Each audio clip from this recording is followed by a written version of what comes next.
شباب الخليل. إذن التحدي الأكبر، المنافسة، القمة، وكذلك قمة من يصرع من ينتصر على من يضرب ولمن ستبتسم في النهاية هذه المستديرة. للأخضر، بل لمن هو الأخضر الملعب، للأزرق ترجي وادي النيس أم للأبيض والأسود اللي هو شباب الخليل؟ فريقين كبار، شباب الخليل عميد الأندية الفلسطينية وأكثر الفرق التي حصلت على بطولات في تاريخها، أكثر الفرق التي حصلت على بطولات في تاريخ الأندية الفلسطينية ب3 ألقاب للدوري، 4 كأس للاتحاد، وكذلك كأس السوبر وكأس أبو عمار، إلى جانب مئات البطولات الودية. يواجه ترجي وادي النيس الفريق حديث العهد، ولكنه بالمقابل يكنى ويلقب بملك البطولات الفلسطينية. كيف لا، وقد تحصل على بطولة الدوري في مناسبة، وكذلك حصل على كأس فلسطين في 3 مناسبات، وحصل على كذلك بطولة الشهيد ياسر عرفات في مناسبة وحيدة، وكأس السوبر في منافسة أخرى، وكان وصيفا لبطولة درع الاتحاد. إذا مباراة كبيرين تنطلق الآن بصافرة الحكم الدولي اللي هو محمد إبدير، واللي يعاون اليوم كل من فاروق عاصي الحكم الدولي أيضا، وأمين الحلبي، والحكم الرابع راح يكون اللي هو معاذ سماحة. مباراة هامة للحكام يعني قبل اللاعبين، لأنه اليوم متواجد اللي هو المراقب الآسيوي من دولة الكويت محمد الغضنفري، الذي سيراقب اليوم الحكم محمد إبدير لإعطائه يعني شهادة أو إشارة أو تقدير النخبة الآسيوية بعدها كونه مراقب آسيوي. وغدا أيضا سيذهب لمباراة الظاهرية وهلال القدس لكي يقيم أداء الحكم جواد عاصي. هذه مباراة خاصة كما قلت على مستوى التحكيم. بالمقابل المباراة التي تنطلق الآن على أرضية الميدان، الأزرق ترجي وادي النيس على يمينكم، ونادي الشباب الخليل بالأسود، والأبيض يلعب على يساركم بزيه المعتاد. كما قلنا تشكيلة نادي شباب الخليل، الفريق الضيف في هذا اللقاء فيها عزمي الشويكي في حراسة المرمى، اللاعب اللي هو فايز عسيلي على اليمين، وأكرم أريسيوري على اليسار، قلبي دفاع عبد اللطيف البهداري، والجديد اللي هو محمد عماري. في منتصف الميدان يلعب ب3 لاعبين اللي هم إبراهيم السويركي، سامح سرحان أيضا الجديد الذي افتتح باكورة أهدافه مع الفريق في مباراة الكأس الأخيرة أمام أهلي الخليل. لجانبهم يلعب اللي هو الشاب مهند فنون، وفي الأمام تامر الصيام، على اليمين محمد الكركي أيضا الشاب على اليسار، ورأس الحربة أحمد كشكش الذي عاد وقدم يعني وجبة كروية دسمة في لقائه الأخير أمام أهلي الخليل، وبالتالي تعطى الثقة له اليوم بالمطلق لكي يلعب رأس حربة في هذا اللقاء لنادي شباب الخليل. بالمقابل الفريق المستضيف نادي ترجي وادي النيس الذي حقق انتصارا دراميا أمام نادي الخضر في المباراة الأخيرة التي خاضها في بطولة الكاس. يلعب الحارس اللي هو توفيق علي، أمامه كل من هو رياض نايف، سميح يوسف، محمد يوسف، ووليد عمر من اليمين إلى اليسار، ثم خضر يوسف في المنتصف إلى جانب حسن يوسف على اليمين، خضر جمال على اليسار، أحمد جمال، وفي الأمام أشرف نعمان وأمجد زيدان. إذن تشكيلة مثالية للفريقين، تشكيلة مثالية للترجي وكذلك للشباب. أولى المحاولات عن طريق تامر الصيام تذهب إلى ركلة مرمى عند اللي هو توفيق علي. بدأت المباراة وبدأ جاس بين الفريقين. ترجي وادي النيس متصدر الترتيب برصيد 25 نقطة، يواجه شباب الخليل وصيف الترتيب برصيد 21 نقطة. 4 نقاط هي الفارق ما بين الفريقين، وبالتالي يسعى نادي شباب الخليل بداية أن يضرب عصفورين بحجر واحد اليوم.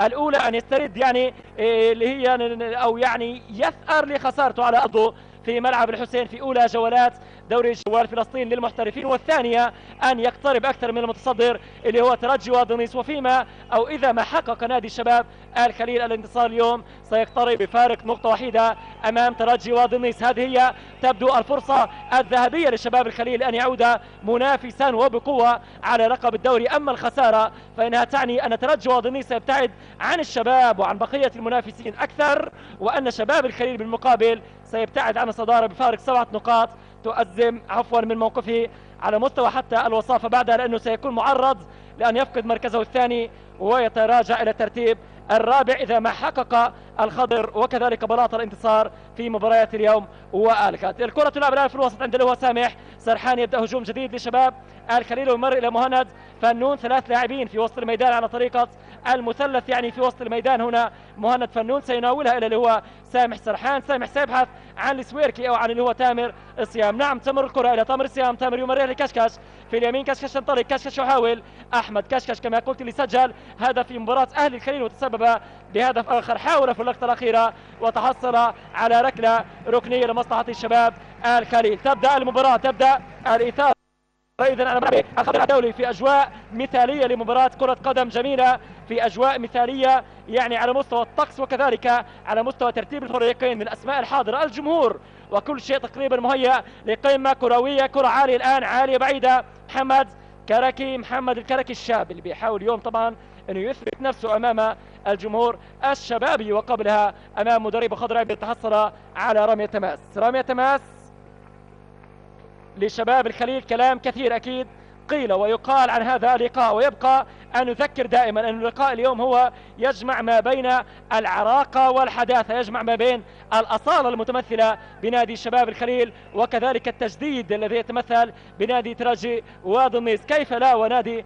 شباب الخليل مضى على تأسيسه 71 عاما، أي بعمر يعني الآن جد من يعني أجداد اللاعبين، عمر كبير لنادي شباب الخليل. ولم يكن يتخيل ربما من أسس نادي شباب الخليل في عام 1943 بأن هؤلاء اللاعبين سيرفعوا لواء نادي شباب الخليل إلى غاية اليوم. بالمقابل انطلاق الآن عند اللي هو حسن يوسف يمررها في اليمين. هذه خطيرة، هذه خطيرة، هذه لأمجد زيدان لكن تقطع وتنقل إلى هجمة مرتدة. سامح سرحان، سامح سرحان يحاول الآن يمررها في اليمين. زي جديد الشباب دائما أسود وأبيض ولكن باختلاف بعض التفاصيل، ويحاول اليوم أيضا شباب الخليل أن يجدد في دمائه وبالتالي يدفع بعمارية ويدفع باللي هو سامح سرحان، الاسمين الجديدين إلى جانب تامر الصيام، وبالتالي 3 أسماء جديدة لأول مرة تلعب في بطولة الدوري اللي هي تامر وكذلك عمارية وسامح سرحان. تامر في اليمين مهاري يلعب بقدم اليسار يدخل الان يلعب سويركي يعود لسامح سرحان. سامح اليمين وزع، شاهد ربما يعني خيال احد اللاعبين وبالتالي وضعها سامح سرحان. مرت معليش الكره الاولى لسامح سرحان، وبالمقابل تبدا هجمه جديده لترجي وادي النيس. مواجهه كما قلت العراقه والحداثه، 70 عام تقريبا على تاسيس نادي شباب الخليل بمقابل 30 عام فقط على تاسيس ترجي وادي النيس. شوف البهداري امام نعمان، هذه مواجهه ايضا مواجهه خاصه بين نعمان والبهداري، بين لاعبي المنتخب الوطني، بين الهجوم والدفاع والانطلاقه اماميه، لكن رياض نايف يخلصها. تعود الترجي. نريد ان نرى الان يعني مستوى اجمل افضل في الدقائق المعدوده القادمه. نريدها قمه، نريدها قمه يا ترجي، قمه يا شباب. تليق باسم الفريقين، تليق ب5 بطولات دوري تجري على ارضيه الميدان. بنريدها يعني ايضا بسمعه 7 القاب للكاس لكلا الفريقين ايضا تركض على ارضيه الميدان. نريدها يعني سمعه عميد الانديه الفلسطينيه وكذلك ملك البطولات الفلسطينيه. نريدها اليوم مباراه بسمعه عبد الفتاح عرار المحنك وكذلك يعني الشيخ مدربي فلسطين خضر عبيد. نريدها اليوم مباراه تليق بسمعه السويركي خضر، كذلك يوسف في الوسط، امجد زيدان ونعمان في الهجوم، الصخره الدفاعيه البهداري بالمقابل في الدفاع، اسماء كثيره. وكشكش ايضا، كشكش يحاول امام اللي هو الخبره سميح يوسف، ولكن الكره تمر الى ركله مرمى لمصلحه نادي ترجي وادي النيس. ركله مرمى، مواجهات كما قلت ثنائيه عديده. كشكش امام سميح يوسف لاعبي الخبره، بالمقابل في وسط الميدان مواجهه السويركي امام ايضا خضر يوسف، في المقابل اشرف نعمان امام البهداري. تحدي كبير لدفاع نادي شباب الخليل كونه يلعب اليوم امام اقوى هجوم في بطوله الدوري ويتمثل بنادي ترجي وادي النيس. سجل 22 هدف في 11 مباراه، وبالتالي نسبة كبيرة لنادي ترجي وادي النيس. ولكم أن تتخيلوا يعني معليش نريد أن نسرد كل المعلومات لأنه أتخيل بعد قليل أنه المباراة ستأخذ منحى آخر، ونركز يعني كثيرا في بعض المعلومات اللي المفروض توصلكم اليوم. مثلا نادي ترجي وادي النيس في مثل هذه المرحلة في الموسم الماضي تخيلوا كان في رصيده 15 أو 13 نقطة فقط، اليوم في رصيده 25 نقطة. نتحدث عن 13 نقطة فارقة، وبالتالي ثورة كبيرة أحدثها اللي هو عبد الفتاح عرار. ثم جاء لهم المدد الأكبر، جاء لهم المدد الأكبر اللي هو أشرف نعمان، وبالتالي عاد ترجي وادي النيس كبيرا كما نشأ. هنا خطأ عند اللي هو أحمد جمال، أحمد جمال يسقط على أرضية الميدان. أحمد جمال اللي بيشتغل يعني بالنادي تقريبا الكل بالكل، هو يعني لاعب الفريق وكذلك المدير التنفيذي للفريق ومسؤول ملف الاحتراف في النادي. أحمد جمال يسقط على أرضية الميدان، ونتمنى أيضا له كل السلامة في اللقطة الأخيرة. سلامات لأحمد جمال. كما قلت، إذا ما عقدنا مقارنة بسيطة فقط بين الموسمين، بين هذا الموسم والموسم الماضي، نجد أن نادي شباب الخليل تراجع قليلا. نادي شباب الخليل تراجع قليلا في يعني على الأقل على مستوى رصيد النقاط. بالمقابل ترجي وادنيس أحدث طفرة كاملة. أشرف نعمان الآن يحاول، أشرف أمام لاعبين يتحصل على خطأ أو يرتكب خطأ، وبالتالي محمد بدير يشير لمخالفة لمصلحة شباب الخليل. معليش أشرف يعني لاعب كبير، بتمنى أنه ما يتم الاعتراض على حكام اللقاء في كل لقطة في كل صورة. شوف الشد كان من أشرف أو من تامر، في النهاية دفعه أشرف. الحكم رأى أن الكرة أو الخطأ كان على أشرف نعمان في لقطة غير مؤثرة.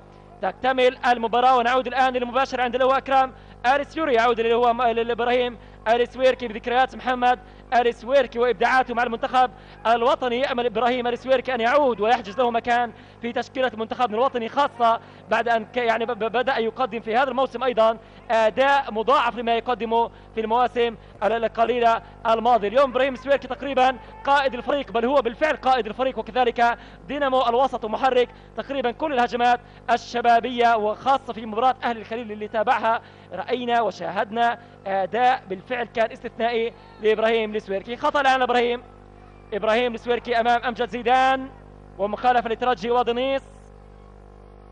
الترجي كذلك أقوى دفاع في بطولة الدوري إلى الآن، في 11 مناسبة لم يدخل مرمى سوى 6 أهداف، وبالتالي أيضا دفاع قوي.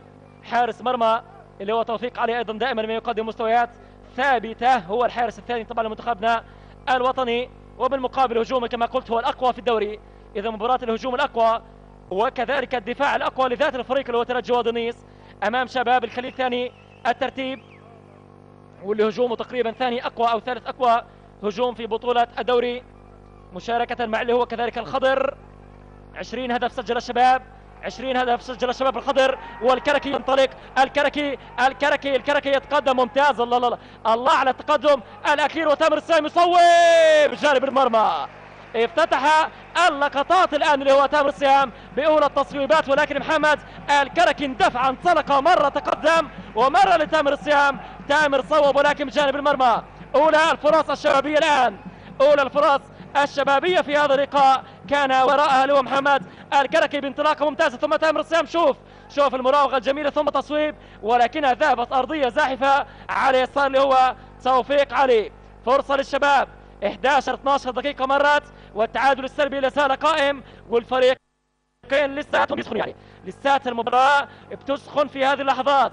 أولى الفرص أكيد ستفتتح يعني الآن يمكن عرض هذه المباراة، المسرحية للعرض الشوق المنتظر ما بين الفريقين في هذه المباراة. رمي تماس عند إبراهيم السويركي. 18 لقاء جمع الفريقين منذ العام 2008، 18 لقاء رسمي، 18 لقاء رسمي جمع ما بين الكبيرين منذ العام 2008. لكم أن تتخيلوا يعني في بطولة تقريبا الدوري والكاس درع الاتحاد وكذلك بطولة الشهيد ياسر عرفات، 18 لقاء جمع ما بين الشباب وترجي وادنيس، وبالتالي إحصائية كبيرة. إذا ما تكلمنا عن 6 أعوام فقط، أشرف نعمان خطفها خطأ على أشرف نعمان أمام اللي هو إبراهيم السويركي. حذاري من البطاقة الصفراء الأولى، حذاري من البطاقة الصفراء الأولى يا أشرف نعمان. يعني إيجابيات كثيرة لنادي شباب الخليل، لنادي ترجي وادنيس. أعتقد أنه واحد من بين السلبيات القليلة لنادي ترجي وادنيس أنه أحيانا يفقد أعصابه في بعض اللقطات ويركز أكثر على قرارات التحكيم. بعيدا عن كل ذلك، أشرف نعمان لاعب محترف، لاعب كبير بقيمة كبيرة، سجل 11 هدف من أصل 22 هدف سجلها نادي ترجي وادنيس حتى الآن.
الموقف عزمي الشويكي اللي برضه يعني قدم ذاته بشكل مميز غاية أمام أهلي الكريم في اللقاء الأخير في بطولة الكاس.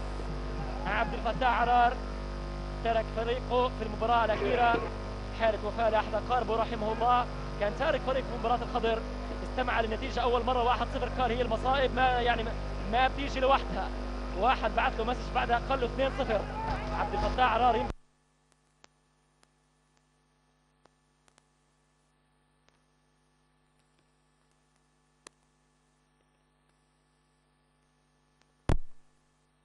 جوال فتفاجأ بمسج يشبه الأحلام.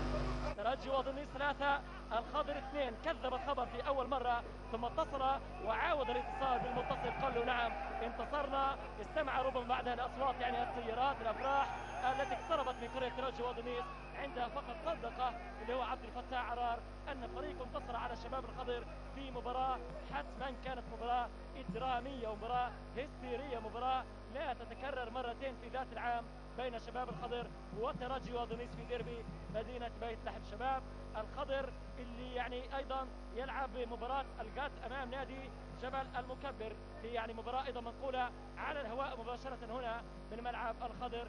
الدوري يحتل طبعا الترتيب الثالث. سقوط احد اللاعبين سلامات اللي هو تامر السيام. شوف الانطلاق عن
في المباريات ايضا الهامه يعطيهم ثقه كبيره. مهند فنون شفنا قبل قليل محمد الكركي، والان شوف مهند فنون اخترق بين لاعبين ممتاز. شوف اللاعب اللي بيكون عنده فكر نظيف، يعني مهند اللي هو فنون تشعر انه فكره الكروي نظيف، يعني وضع وتقدم بقدمه اليمنى ثم عندما شاهد لاعب ترجي وضنيس مد قدمه فضل ان يلعب بالقدم القريبه اللي هي اليسار، وبالتالي تحصل على مخالفه. كره عاليه خطيره للشباب، خطيره لكن تبعد لن يكون سهلا ايضا على نادي شباب الخليل ان يسجل في مرمى ترجي وضنيس. فقط 6 اهداف 11 مباراه، والان اشرف نعمان متسلل، والكره اصلا ذهبت عند عزمي الشويكي. سهله عند عزمي الشويكي. مباراه اذا شباب الخليل كما قلنا ب3 بطولات للدوري امام ترجي وضنيس، بطوله وحيده للدوري. مباراه اذا فيها 4 بطولات دوري على ارضيه الميدان من اصل البطولات، يعني دوري قليله استكملت في يعني اللي هي تاريخ مسابقاتنا الرياضيه. وبالتالي عندما نتكلم عن 3 بطولات دوري لشباب الخليل و4 للكاس فانه بذلك يكون اكثر الفرق الفلسطينيه تتويجا بالالقاب الرسميه. الان تعود الكره عند اشرف نعمان ينطلق، نعمان يمر، نعمان امام لاعبين، الله على المراوغه يا نعمان، أوه يا اشرف غربلهم، ولكن ابعاد في النهايه، ابعاد الى امجد زيدان في اليمين، محاوله عند امجد زيدان بيقلد اشرف بيحطها ولكن تقطع وتعود. والان الترجي بدا يعمل، الان الماكينات الزرقاء تعمل، والكره تعود مره ثانيه. سميح يوسف يعود الان عند محمد يوسف لحارس مرمى توفيق عليه. اشرف نعمان مره من لاعبين 3 والرابع، لكن لو تدخل امامه البهداري يريد ان يذكرنا بهدفه الشهير امام النادي الامعري في الموسم المنصرم، في المباراه التي انتصر فيها في الموسم المنصرم في مرحله الذهاب، نعم في مرحله الذهاب، عندما حقق نادي ترجي وضنيس انتصارا كبيرا على الامعري تمثل ب6 اهداف مقابل هدف. سجل حينها اشرف نعمان واحد من بين اجمل الاهداف في مسابقاتنا الرياضيه. احمد ينطلق، جمال الان يلعب لوليد عمر، وليد لاشرف نعمان، اشرف نعمان بالكعب للوسط عند اللي هو حسن يوسف. امجد زيدان حاول انه يفوتها لرياض نايف، لكن وين رياض وين الكره وين التمريره يا امجد يا زيدان، وبالتالي تمر الان الى رمي تماس لمصلحه شباب الخليل. رمي تماس لشباب الخليل. المباراة اللي مضى تقريبا عليها 20 دقيقة، لا زال الشباب متقدم فيها، لا زال الشباب الخليل متقدم، لا زال التعادل السلبي يعني يجمع الفريقين. بالمقابل عودة الآن فيها خطأ لمصلحة أحمد كشكش، كما يشير الحكم اللي هو محمد الدير. طبعا يساعد اليوم اللي هو الحكم الدولي أيضا فاروق عاصي في الزاوية أو في الجزء البعيد من الملعب هناك، وعلى الخط القريب إلينا الحكم اللي هو أمين الحلبي، والرابع اللي هو معاذ سماحة. وكما قلنا في بداية اللقاء هو لقاء خاص للحكام بوجود مراقب آسيوي خاص لمحمد الدير، وكذلك قدر لجواد عاصي لاختيار حكام النخبة على المستوى الآسيوي. كرة عالية عالية عالية، ولكن توفيق. صراع الأطوال الآن، صراع الأطوال بين عبد اللطيف البهداري وكذلك توفيق علي الذي يستفيد من الكرة ويلعب أمامية، لكنها تعود. عادت للشباب، يلا بدنا فرص، نريد أن نرى فرص الآن وبعدها الأهداف، يعني مش مستعجلين على الأهداف، لكن على الأقل نريد أن نشاهد فرص خطيرة في هذه المباراة لكي تحلو أكثر وتكون ممتعة أكثر. والوعود اللي تحدثنا عنها والكلام الكثير اللي قيل عن هذا اللقاء أن لا يغدو يعني حبرا على ورق، نريد يعني لقاء قمة بالفعل على أرضية الميدان في إطاره العملي. أشرف نعمان يا ولد، خطف الكرة أشرف نعمان، أشرف نعمان يصوب. أوه، اللقطة الأولى الآن من أشرف نعمان، ولكن عزمي الشويكي يتدخل. تعود أشرف في كل مكان، أشرف في كل مكان، 11 لاعب باسم أشرف ربما، لكنها تعود الآن. أحمد كشك خلصها، كشكش خلصها، أشرف نعمان يرد علينا الآن ويقدم كرة قوية، تصويبة على مرمى اللي هو الحارس عزمي الشويكي اللي بيتصدى للعبة الأخيرة. إذا هجمة هي الأخطر الآن لترجي وادميس عن طريق أشرف نعمان. عودة عند فايز عسيلي، ينطلق في الجهة اليمنى، فايز عسيلي يتقدم، فايز عسيلي في اليمين لتامر صيام، تامر ممتازة اللي هو مهند فنون، كرة خطيرة عرضية، مين يتابع، تبعد الكرة، تبعد وتعود لمحمد عمارية الوافد الجديد. ينطلق الآن محمد عمارية في الجهة اليسار، يلعب السويركي سيعود لسامح سرحان. ممتاز تدوير الكرة الآن، تدوير الكرة ثم التصويب، لكنها سهلة يا سامح يا سرحان. في اللقطة الأخيرة حاول أن يصوب لكنه ما كان يعني في وضعية مهيئة للتصويب من مسافة بعيدة، ما مرجح قدمه أصلا بالطريقة المناسبة لكي يسجل هدف مثلا من هذه المسافة. عودة الآن في الوسط، انطلاق الآن في الجهة اليمين عند اللواء عمر جمال. عمر بينطلق، عمر بيحاول، عمر بيعود الخلف، أو خضر جمال عفوا، خضر إلى حسن يوسف يلعبها في اليسار عند اللواء أحمد جمال ممتاز التقدم، أحمد جمال جول، لا خطيرة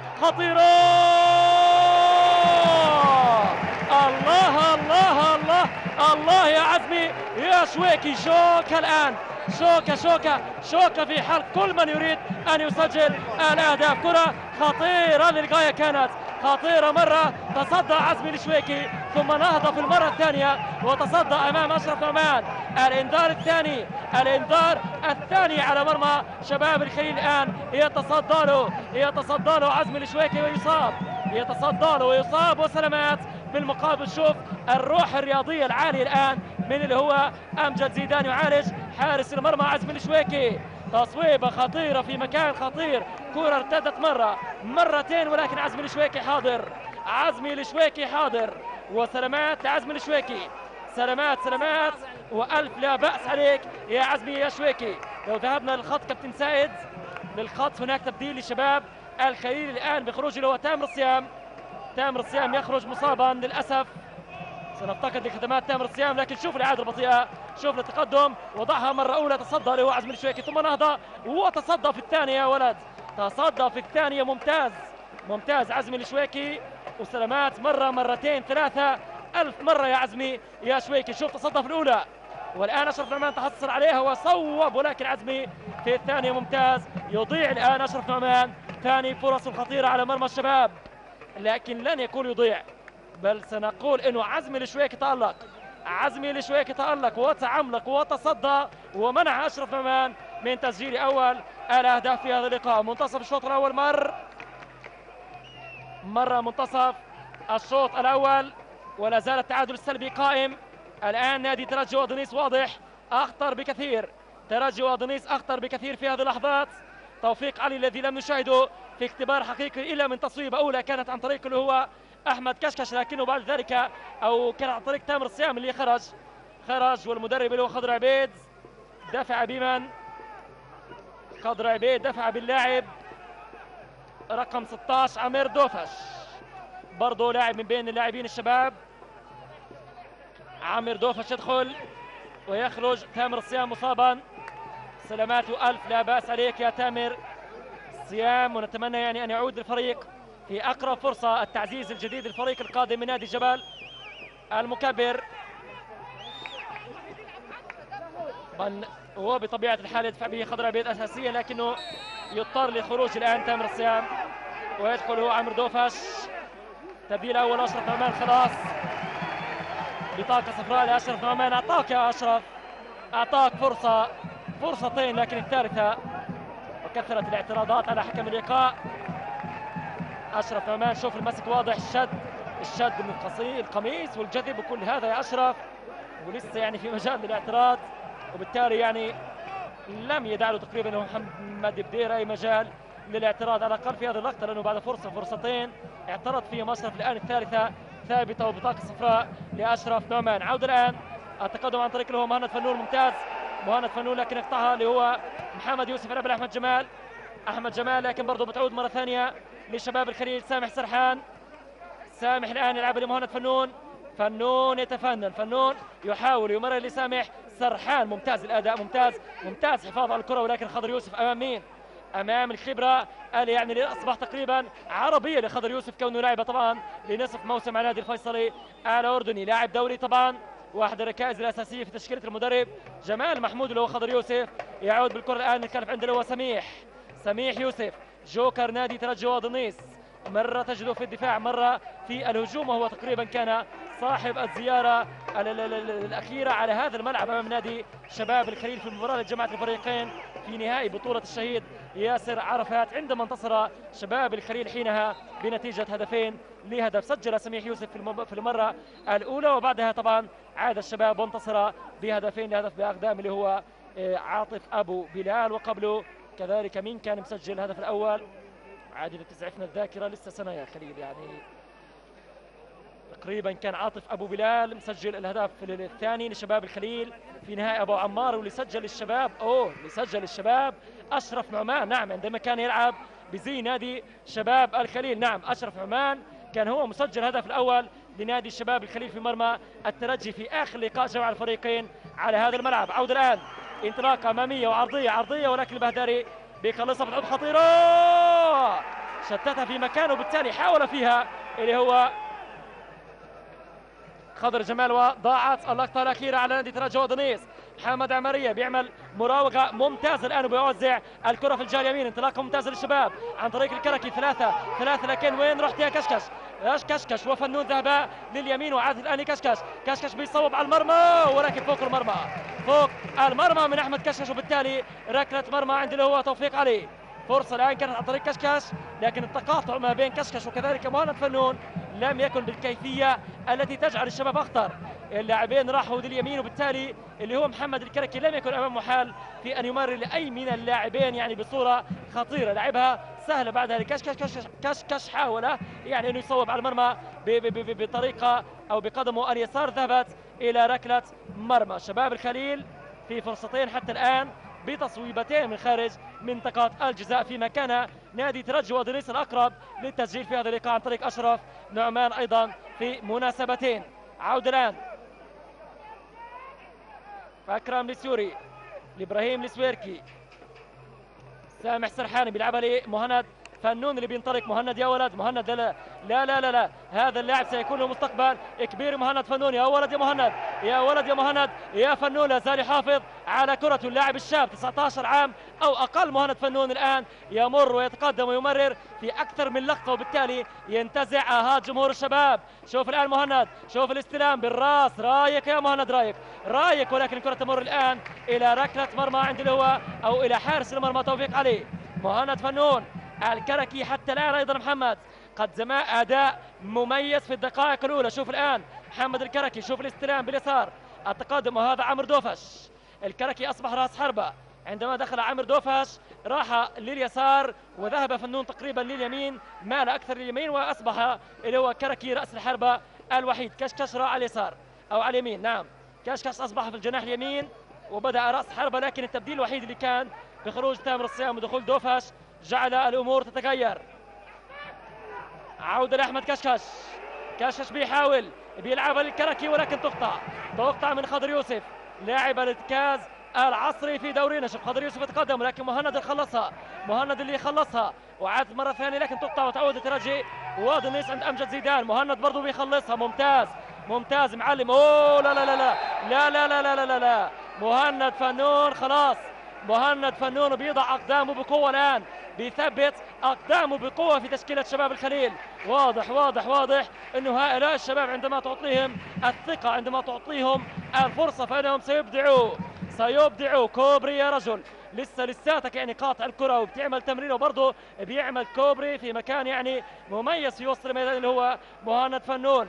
ممتاز مهند فنون في هذه اللحظات الى جانب ابراهيم السويركي. لكن هجوم الشباب مطلوب منه انه يعمل بطريقه اقوى وفعاله اكثر، بالمقابل دفاع الترجي صامد وركله ركنيه. مباراه تكتيكيه من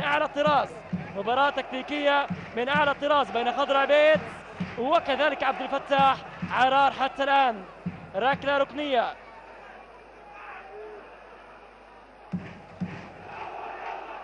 للشباب. عالي الان وراسيه خطيره، يا لا زالت يا الله وتوفيق يخرج. الشباب يرد على ترجي ودنيس بنفس الطريقه، بنفس الكيفيه، بنفس الاسلوب امام المرمى من دربكه. ولكن توفيق علي قال يعني انا مش اقل من اللي هو عزم الشويكي. شوف الكره، لا الدفاع اللي بعدها رياض نايف هو اللي بعدها في اللقطه الاولى والثانيه. رياض نايف يعني وكانه ارتدى لوقت قليل والوقت قصير بالذات او زي حارس المرمى، وبالتالي يتصدى في مناسبتين. اشرف نعمان ينطلق، اشرف نعمان خطيره، ولعت المباراه الان في هذه اللحظات. ولكن عزم الشويكي يابى، عزم الشويكي يتمنى، عزم الشويكي يمنع اشرف نعمان بتصويبه ارضيه في الزاويه القريبه، لكن عزم الشويكي يتصدى. حلوت المباراه، حلو العرض الان بين ترجي ودنيس وشباب الخليل. ركله ركنيه، اشرف بيرجع لحسن يوسف، حسن بيصوب، وركله ركنيه اخرى لنادي ترجي ودنيس. ركله ركنيه ثانيه للترجي. طبعا اقتبس هذا الاسم او هذه البدايه من نادي الترجي الرياضي التونسي بعد ان عمل معه توأمة في عام 2008، وبالتالي اصبح اسمه ترجي ودنيس. وعزم الشويكي بيخرج، مهند فنون يسيطر، مهند يستفيد الان من رمي التماس لمصلحه شباب الخليل. العميد ب80 عام تقريبا على التأسيس، نادي شباب الخليل كما قلنا عميد الأندية الفلسطينية ببطولاته بعهد تأسيسه، وكذلك بأساطير اللي مرت على هذا الفريق، نجوم أساطير وبطولات وحكايات وتاريخ كبير، لنادي شباب الخليل. وكما قلنا في بداية اللقاء لا زال ينشد أن يعود بطلا للدوري في بطولة أخيرة كانت عام 1986. الآن رمي تماس لشباب الخليل، رمي تماس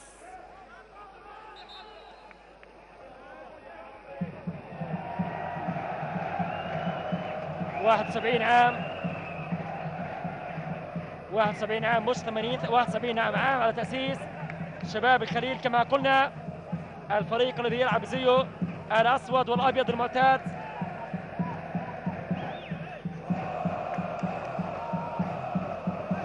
بالمقابل ترجي وضنيس 30 عام على تأسيس هذا الفريق. الفريق الشاب، الفريق اللي طبعا يعني يلعب باسم قرية تبدو صغيرة يعني في عدد سكانها لكنها كبيرة بعطائها بأهلها بسكانها بكذلك لاعبيها بتاريخ فريقها وكذلك بالبطولات اللي تحصل عليها النادي الرياضي. الفريق اللي هو نادي ترجي وضنيس تشعر انه ولد يعني كبيرا، ولد وفي فمه ملعقة من ذهب. يعني بتعرفوا الأطفال بيكونوا مدللين، يعني الطفل المدلل بنقول له كأنه ولد في فمه يعني ملعقة ذهب. نادي ترجي وضنيس بنفس الطريقة، يعني فريق في 30 عام فقط عنده 3 بطولات الكاس وبطولة للدوري، بطولة للسوبر وبطولة لكأس الشهيد ياسر عرفات. هذه تبدو كبيرة خاصة عندما نتكلم عن بطولات قليلة استكملت طبعا في يعني رصيد الأندية الفلسطينية، وبالتالي ملك البطولات فقط مر على تأسيس 30 عام. الفريق الذي يلعب بأسماء كلها من القرية التي لا تعد سوى 1000 نسمة أو أقل أو أكثر بقليل. قرية نادي أو قرية وادي النيس التي أجزم الآن على أن كل العائلات الآن تتجمع أمام الشاشات، وتبدو يعني قرية وادي النيس الصغيرة يعني تقريبا بحجمها نعم الصغيرة بحجمه. اللي يعني بالأمس يعني واحد من الأصدقاء من قرية وادي النيس بعث لي أنه يا ريت بكرة تكون أنه وصلنا لل1000، يعني رقم 900 تقريبا مليناه، زدنا يا جماعة زدنا، لكن هو الرقم تقريبا هكذا يعني رقم 900 إلى 1000 نسمة. وبالتالي قرية وادي النيس الصغيرة كما قلت بعدد سكانها بمساحتها الكبيرة والتي تشبه يعني المدن المؤلفة بتاريخ ناديها الذي يستقي نبعه كله يعني من عطاء هذه البلدة. كل الأسماء يعني إذا ما قلنا أنه على الأقل هناك 300 متفرج هنا في الملعب من جمهور نادي ترجي وادي النيس، فإن القرية فقط فيها الآن الأطفال النساء ويعني كبار السن كلهم خلف الفريق. إن لم يشاهدوا المباراة من الملعب يشاهدوها على الشاشات. يا مهند يا فنون في اللقطة الأخيرة.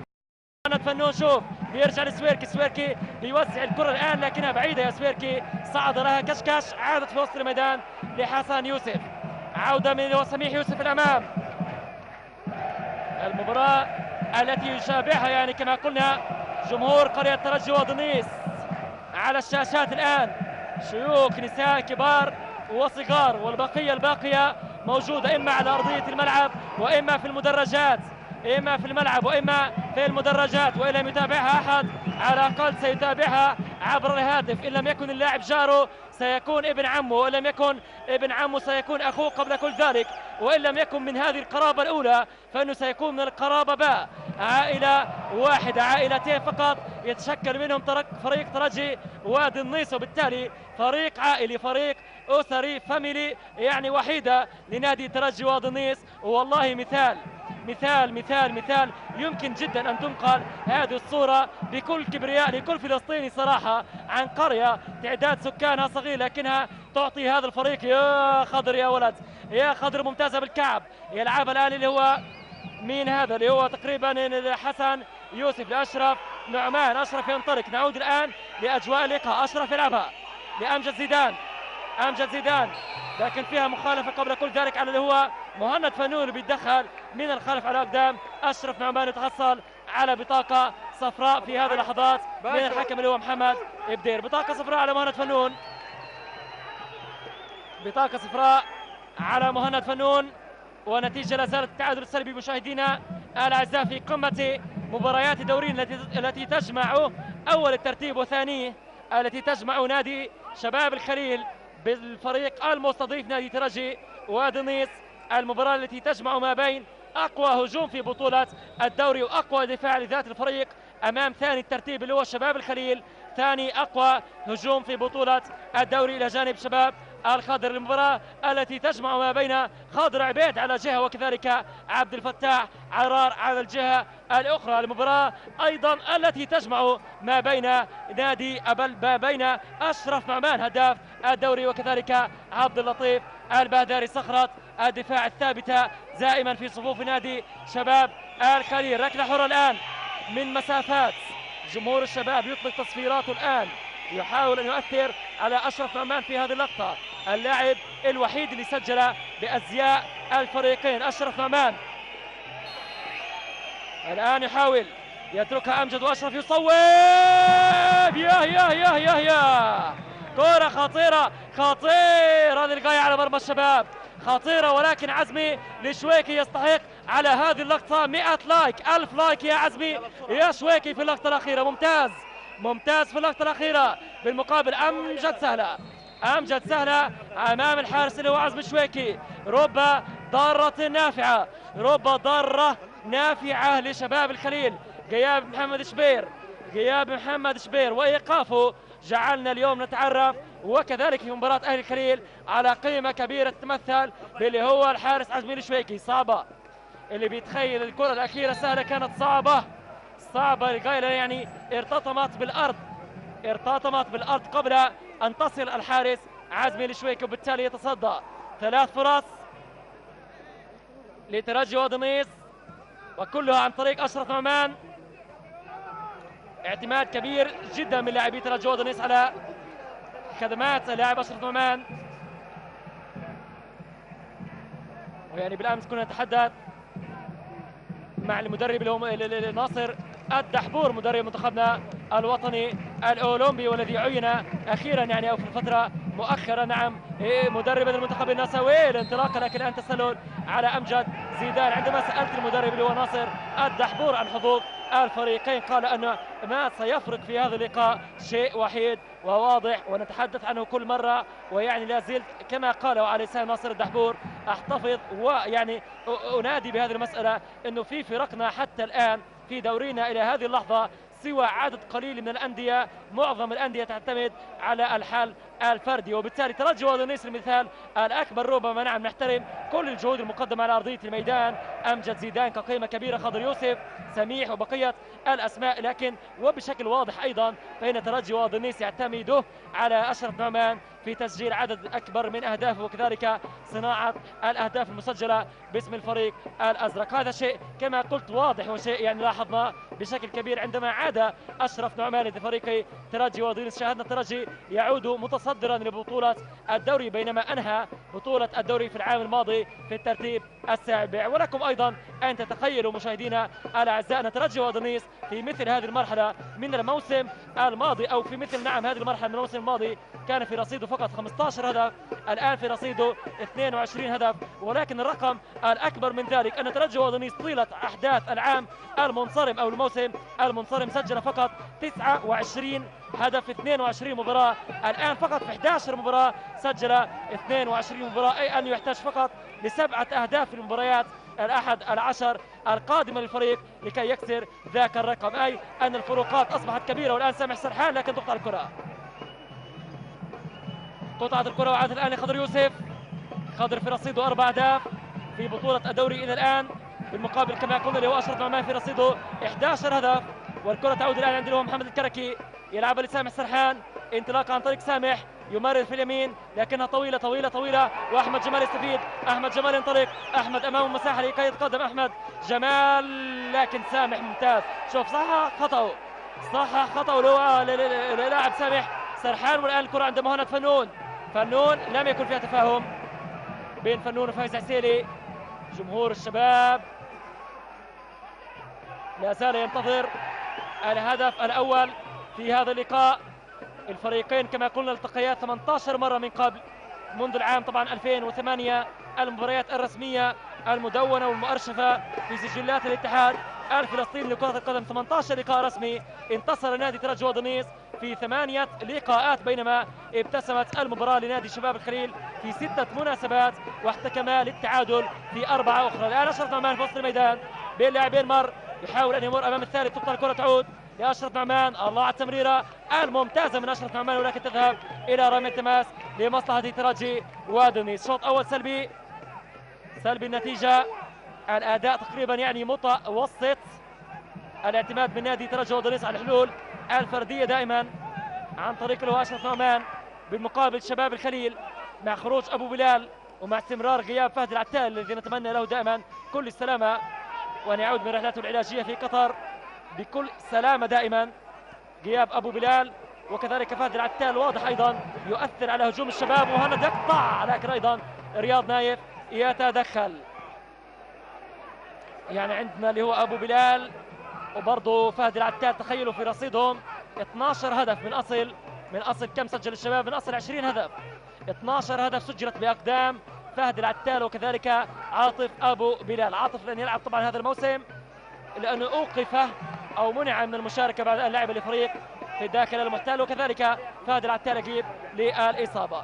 بالمقابل ترجي ودنيس قلنا الهداف اللي هو أشرف نعمان ب 11 هدف، وفي رصيد الفريق 22 هدف بالعموم. تعود الكرة الآن في الوسط، حسن يوسف يلعب الأمام، سامح سرحان، فايز عسيلي، سامح سرحان مرة أخرى بالراس لأحمد كشش، ممتازة بالكعب لأحمد كركي، يا ولد محمد يا كركي، سريع الكركي، بنية جسمانية رائعة للاعب الشاب، ولكن أيضا محمد يوسف يتدخل الآن بالخبرة ويقطع الكرة الأخيرة. تعود الآن وليد عمر، دقيقتين فقط مشاهدينا الأعزاء لنهاية الشوط الأول، يشير إليها الحكم الرابع في هذا اللقاء اللي هو معاذ سماحة. نتمنى أن نشاهد الشوط الثاني في أهداف، مباراة انتظرناها للفرجة للمتعة، انتظرنا فيها أهداف، انتظرنا فيها يعني لمحات فنية، انطلاقة سميح يوسف يقطع على كشكش وتخرج لرمية تماس الآن لشباب الخليل. رمية تماس شوط أول كما قلت متبقي له الآن دقيقتين كما أشار اللي هو حكم الراية أو الحكم الرابع معاذ سماحة بإشارة طبعا هو محمد بدير. الكرة تعود أخرى عند اللي هو عبد اللطيف البهداري، يلعبها اليمين عبد اللطيف البهداري يبحث عن حل، يلعبها 100 وطويلة لكشكش، كشكش يحاول لكن على الواقف، يعني هو مش محتاج توفيق علي انه يقفز للكرة، وحتى مش محتاج هو وصلها، لكن ولد يا عزمي كروج ممتاز لعزمي الشويكي، هذا يعني واعذرنا فيها يا توفيق من جنيق، يعني على طريقة المنجنيق طاولها، حاول ان يمررها طويلة عند اللي هو امجد زيدان، لكنها كانت طويلة على امجد زيدان. فيها خطأ أم ماذا؟ نعم خطأ الآن من مكان حساس لشباب الخليل بانتظار رأسيات عمارية. عبد اللطيف البهداري وأحمد كشكش، 3 رؤوس ذهبية لنادي شباب الخليل. ركلة الآن، ركلة حرة للشباب في آخر لحظات الشوط الأول، الشباب الذي سجل هدفا يعني أعطاه تفوق كبير على أهل الخليل في اللحظات الأخيرة من الشوط الأول في لقائه في بطولة الكأس، يريد اليوم أن يكرر ذات السيناريو، يسجل في آخر اللحظات. ركلة حرة للشباب، مين على تنفيذها؟ يمكن اللي هو سامح سرحان، و5 رؤوس داخل منطقة الجزاء، ومهند فنون ينتظر خارج المنطقة. كرة من مكان خطير للغاية، هل يكون الهدف السابع الذي يدخل مرمى توفيق علي في بطولة الدوري؟ انضم لهم السيوري، أصبحوا 6 داخل المنطقة عالية من سرحان، ولكن توفيق علي، تعود مهند فنون، خطيرة خطيرة خطيرة، يا أبعدت في اللحظات الأخيرة، ومعها أيضا محمد بدير يطلق صافرة معلنا عن نهاية زمن الشوط الأول من هذا اللقاء. زمن الشوط الأول ينتهي، التعادل السلبي قائم ما بين الفريقين، يعني في بعض اللحظات شاهدنا شوط أول قوي وشوط أول مثير ما بين الفريقين، ولكن بالعموم كان متوسط. الشباب وصل مرتين بنفس الطريقة، هذه المرة كانت الأخيرة والمطالبة كانت بلمسة يد. هاي عندك يا محمد يا علوي، سجلها الآن، ويعني الآن سأنقل طبعا الكلمة للزميل محمد علوي في الاستوديو التحليلي ملقانا طبعا مع بداية الشوط الثاني بعد ربع ساعة. إليك الكلمة محمد، وكذلك لضيفك العزيز عبد الناصر بركات. شكرا جزيلا لك زميلي العزيز خليل جاد الله من ملعب الخضر، أهلا ومرحبا.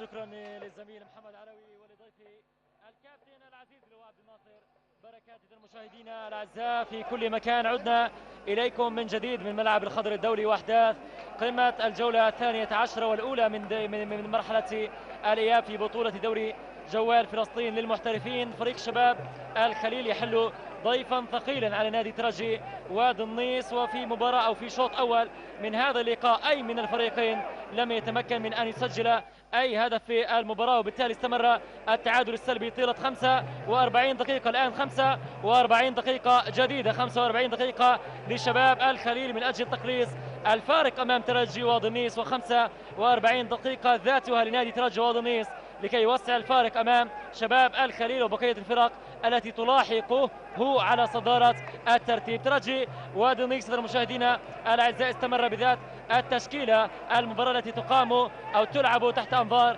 الحكم الدولي محمد بدير ومساعده اللي هو فاروق عاصي وكذلك أمين الحلبي، والحكم الرابع معاذ سماحة. مباراة يراقبها حكم أو مراقب آسيوي من دولة الكويت اللي هو محمد غاضنفر، يراقب الحكم محمد بدير لإعطائه شارة النخبة. تنطلق في شوطها الثاني الآن. الشوط الأول كما قلنا انتهى بالتعادل السلبي، ولم يجري نادي ترجي وادي النيس أي تبديل. بالمقابل شباب الخليل أجرى تبديلا اضطراريا واحدا بخروج اللي هو تامر صيام ودخول اللاعب عامر دوفش. الآن انطلاقة لترجي عن طريق اللي هو أشرف نعمان. أشرف يراوغ لكن تقطع الكرة من فايز عسيلي لرمي تماس لشباب الخليل. تشكيلة الفريق اللي هو الضيف اليوم عزمي لشويكي في حراسة مرمى شباب الخليل أمام رباعي دفاعي مكون من فايز عسيلي، عبد اللطيف البهداري، محمد عمارية، ولاعب اللي هو أكرم السيوري على افضل لاعبي الشوط الاول من جانب الشباب تقريبا الى جانب اللي هو ابراهيم السويركي وكذلك سامح سرحان. على اليمين يلعب اللي هو احمد كشكش، وعلى اليسار يلعب البديل عامر اللي هو دوفش، وفي الامام وفي المقدمه اللاعب اللي هو محمد الكركي اللي برضه مقدمه شوط اول يعني مقارنه بالخبرات اللي اكتسبها القليله. كان شوط اول جيد، لاعب سريع ومهاراته عاليه واستفاده كبيره دائما من قوته البدنيه. بالمقابل ترجي وادي النيس لم يجري اي تبديل في هذا اللقاء بقياده المدرب اللي هو عبد الفتاح عرار، ويستمر على ذات التشكيله التي بدأ معها المباراه. في حراسه المرمى توفيق علي، امامه على اليمين رياض نايف، سميح يوسف ومحمد يوسف قلبي الدفاع، وعلى اليسار وليد عمر. في وسط الميدان خضر الى جانب حسن ابناء يوسف، وخضر جمال كذلك على اليمين، احمد جمال على اليسار، اشرف نعمان اللي هي الرمز والايقونه الدائمه لترجي وادي النيس الى جانب اللاعب اللي هو امجد زيدان. هذه تشكيلات نادي ترجي وادي النيس وكذلك تشكيله شباب الخليل من قبلها. شوط اول كما اشار ايضا الزملاء في الاستوديو التحليلي كان شوط اول تكتيكي للغايه ما بين المدربين، وبالتالي الفرص كانت قليله الا من يعني بين الفرص اللي حدثت وصارت في زمن الشوط الاول كانت اما عن طريق مهاره فرديه او عن طريق كره ثابته ودربكه داخل منطقه الجزاء. احد اللاعبين يسقط على ارضيه الميدان، وبالتالي اخراج الكره الان الى رمي التماس عن طريق اللي هو فايز عسيري. كما قلنا الشوط الاول تقريبا من جانب نادي ترجي وادي النيس الاخطر دائما، الاخطر في كل مره وفي كل مناسبه كان اشرف نعمان عندما حاول ان يسجل في مرمى الشباب الخليل في 3 مناسبات بطرق مختلفه. الاولى كانت بتصويبه من خارج المنطقه، والثانيه داخل يعني كانت من محاوله الاستفاده من دربكه داخل منطقه الجزاء. في المناسبه الثالثه حاول اشرف نعمان بكره او بركله حره ثابته. بالمقابل نادي شباب الخليل اخطر كراته كانت في دقائق او في اللحظات الاخيره من زمان الشوط الاول من متابعه اللي هو اكرم السوري لكره مرتده داخل المنطقه. قبلها كشكش حاول ايضا في مناسبه، وايضا اللي هو تقريبا السويركي حاول في مناسبه اخرى بنفس وذات الطريقه محاوله الاستفاده من الاخطاء الدفاعيه. يعني بالعموم 3 فرص هنا 3 فرص هناك، مع افضليه لترجي من ناحيه اللي هي تاثير الكرات الخطيره اللي كان بالفعل قريب فيها من تسجيله ولا براعه وتالق عزمي للشويكي. عوده الان على عزمي للشويكي. بدايه الشوط الثاني الشباب والترجي اللذان التقيا في 10 مناسبات سابقة في بطولة الدوري، بالمقابل 18 مناسبة بالعموم منذ العام 2008، ودائما على المستوى الرسمي أي بمعدل تقريبا 3 مواجهات في السنة الواحدة. هذا دليل كبير أو دليل على أن الفريقين بالفعل دائما ما يتواجدان في يعني المباريات النهائية أو يستمران يعني في دوري الاحتراف. بالفعل شباب الخليل لم يهبط إلى دوري الدرجة الأولى منذ العام طبعا 2008. دائما نقول ونؤكد لجنة الترجي وضنيس، وبالتالي 10 مباريات كاملة لعباها في الخمس المواسم المنصرمة في بطولة الدوري. الغلبة كانت للشباب ب5 انتصارات، والتعادل كان بمناسبة وحيدة، بالمقابل 4 انتصارات كانت من مصلحة نادي ترجي وادي أنيس. عودة الآن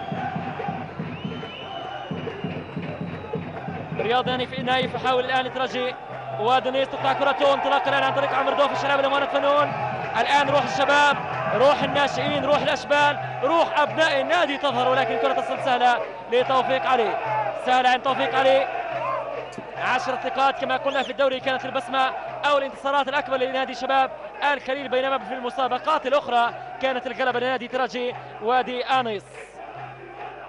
وبالعموم 8 للترجي، 6 للشباب، و4 تعادلات منذ العام 2008. وبالمناسبة نادي ترجي وادي حرم شباب الخليل من الفوز في بطولة كأس أو بطولتي لكأس فلسطين، ببطولتين في عام 2007 و2009، والانطلاقة عن طريق مهند فنون بيمرر، لكن هنا ما كان فيها ربط بالمطلق ما بين مهند فنون وكذلك عامر دوفش. كما قلت ما بين الشباب وما بين ترجي وادي حكايات كثيرة، حكايات لسنوات وسنوات، وكذلك صراع كبير على الألقاب. كما قلت التقوا بأقل تقدير، التقوا في 4 مناسبات في مباريات نهائية، مرتين في الكاس ومرة في بطولة الشهيد ياسر عرفات، ومرة على لقب بطولة الدرع. مرتين انتصر الشباب ومرتين انتصر نادي ترجي وادي. والانطلاق الآن كرة خطيرة، جول لا لا لا لا لا لا لا لا لا لا عزمي الشويكي ممتاز، عزمي الشويكي كما قلت حتى الآن شوكة الآن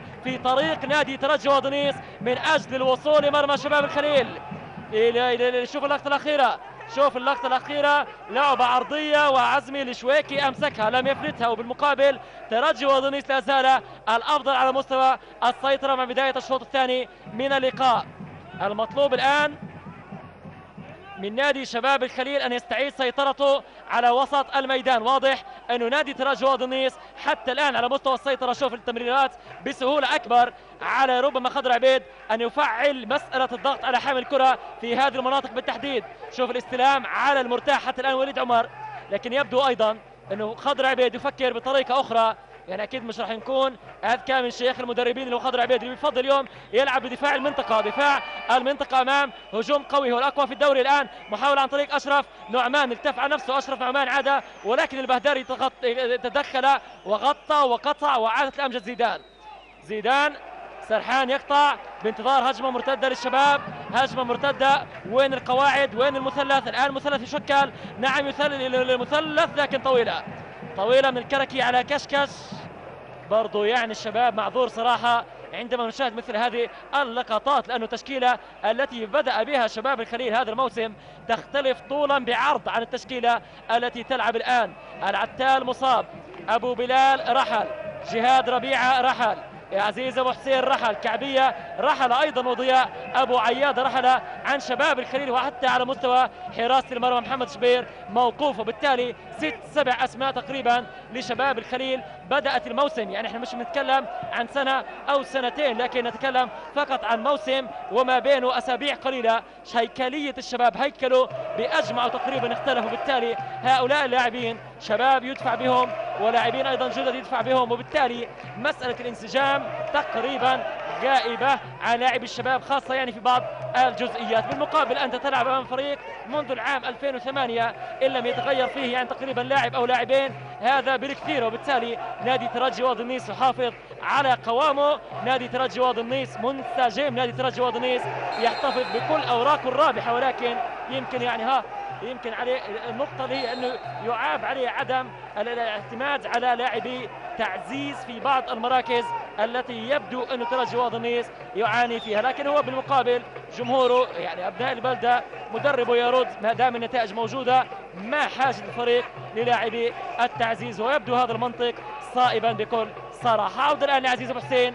مين عزيز هذا؟ سامح سرحان، قلنا عزيز أبو حسين رحلة في مرحلة أو ما بين الذهاب والإياب. عودة الآن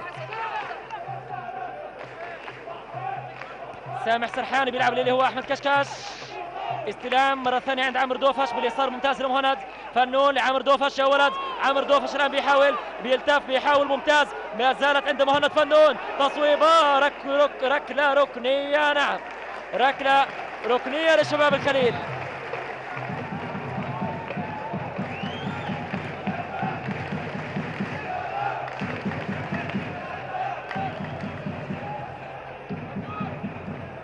إذا ركلة ركنية لشباب الخليل. الشباب الذي لعب 6 لقاءات خارج ملعبه انتصر في 3 تعادل مرتين وخسر في مناسبة وحيدة فقط. الآن كرة عالية للشباب مرات خطيرة عمرو دوفش شوت شوت شوت شوت لكنها سهلة عن طريق له أحمد كشكش. ما جات على قدم أحمد كشكش وبين قوسين ما لبست على قدمه يعني ما جات على قدمه بالطريقة اللي ممكن أنه يصوب فيها كشكش. كرة قوية على المرمى ويشكل فيها خطورة وبالتالي ضاعت الكرة الأخيرة. الشباب برضو لديه ما يقدم هؤلاء الشباب هذا العنصر اللي هو يمكن يكون مفاجئ للمدرب اللي هو عبد الفتاح عرار بتواجد الكركي وكذلك دوفش ومهند فنون على أرضية الميدان. ممكن أن يعطي الشباب أفضلية كما هو يمكن أن يكون طبعا عامل سلبي في قلة الانسجام. ممكن أن يطوعوا المدرب اللي هو خضر عبيد لصالحه من خلال أنه يحدث عنصر مفاجأة للاعبيه ومدرب نادي ترجي وادي النيس. حتى الآن نعم ونعم المفاجأة صراحة نعمة المفاجأة مهند فنون الكركي وبرضه دوفش اللي شفناه قبل قليل بيقدموا مباراة مميزة مع الشباب الخليل أبناء النادي. هذا الواحد منهم يعني إذا ما شجع الشباب لأنه هو يشجع الشباب هو بيشجعه لخاطر والده جده. الله الله الله يا توفيق يا علي في اللعبة الأخيرة. لكن قبل كل ذلك كان هناك تسلل لكن لقطة مميزة يعني طار لها اللي هو البهداري بالمقابل كالطائرة الشراعية ارتقى لها اللي هو توفيق علي. تصدي ممتاز مع أن الكرة كان فيها تسلل إلا أن طريقة التصدي والعرض المميز. شوف اللقطة الأخيرة سامح سرحان عالية هذه ما فيها تسلل كان فيها خطأ إيش كان فيها لا أعلم تحديدا ولكن شوف توفيق علي شوف التصدي بامتياز من توفيق علي استفاد من طوله وكذلك من رشاقته العالية وبالتالي تصدر الكرة اللي هو توفيق علي. وقبل كل ذلك أصلا حامد بدير صفر على وجود مخالفة على البهداري. عودة الآن عامر دوفش بيمرر مرة ثانية مهند فنون يا سلام على هذه الهجمة عند كشكش في اليمين. كشكش بيحاول كشكش يخترق خدمة الكرة وعادت إليه مرة ثانية. وين السندة وين الإسناد من الخلف. فايز عسيلي ملتزم بأدوار الدفاعية السيوري ملتزم بأدوار الدفاعية وبالتالي وجد نفسه وحيد اللي هو أحمد كشكش. والآن خطأ جمهور الشباب الذي جاء لهذا اللقاء وكله ثقة بفريق يحقق الانتصار وكله أمل أيضا بتحقيق الانتصار لكي يقترب من الصدارة أكثر. يرى أن المباراة صعبة ترجي وادي بالمقابل أيضا ليس في نزهة مباراة كبيرين مباراة مدربين أيضا كبيرين ومباراة فريقين يحتفظان يعني ممكن نتكلم عن كما قلت ثروة الرياضة أو الكرة الفلسطينية من البطولات والكؤوس والألقاب.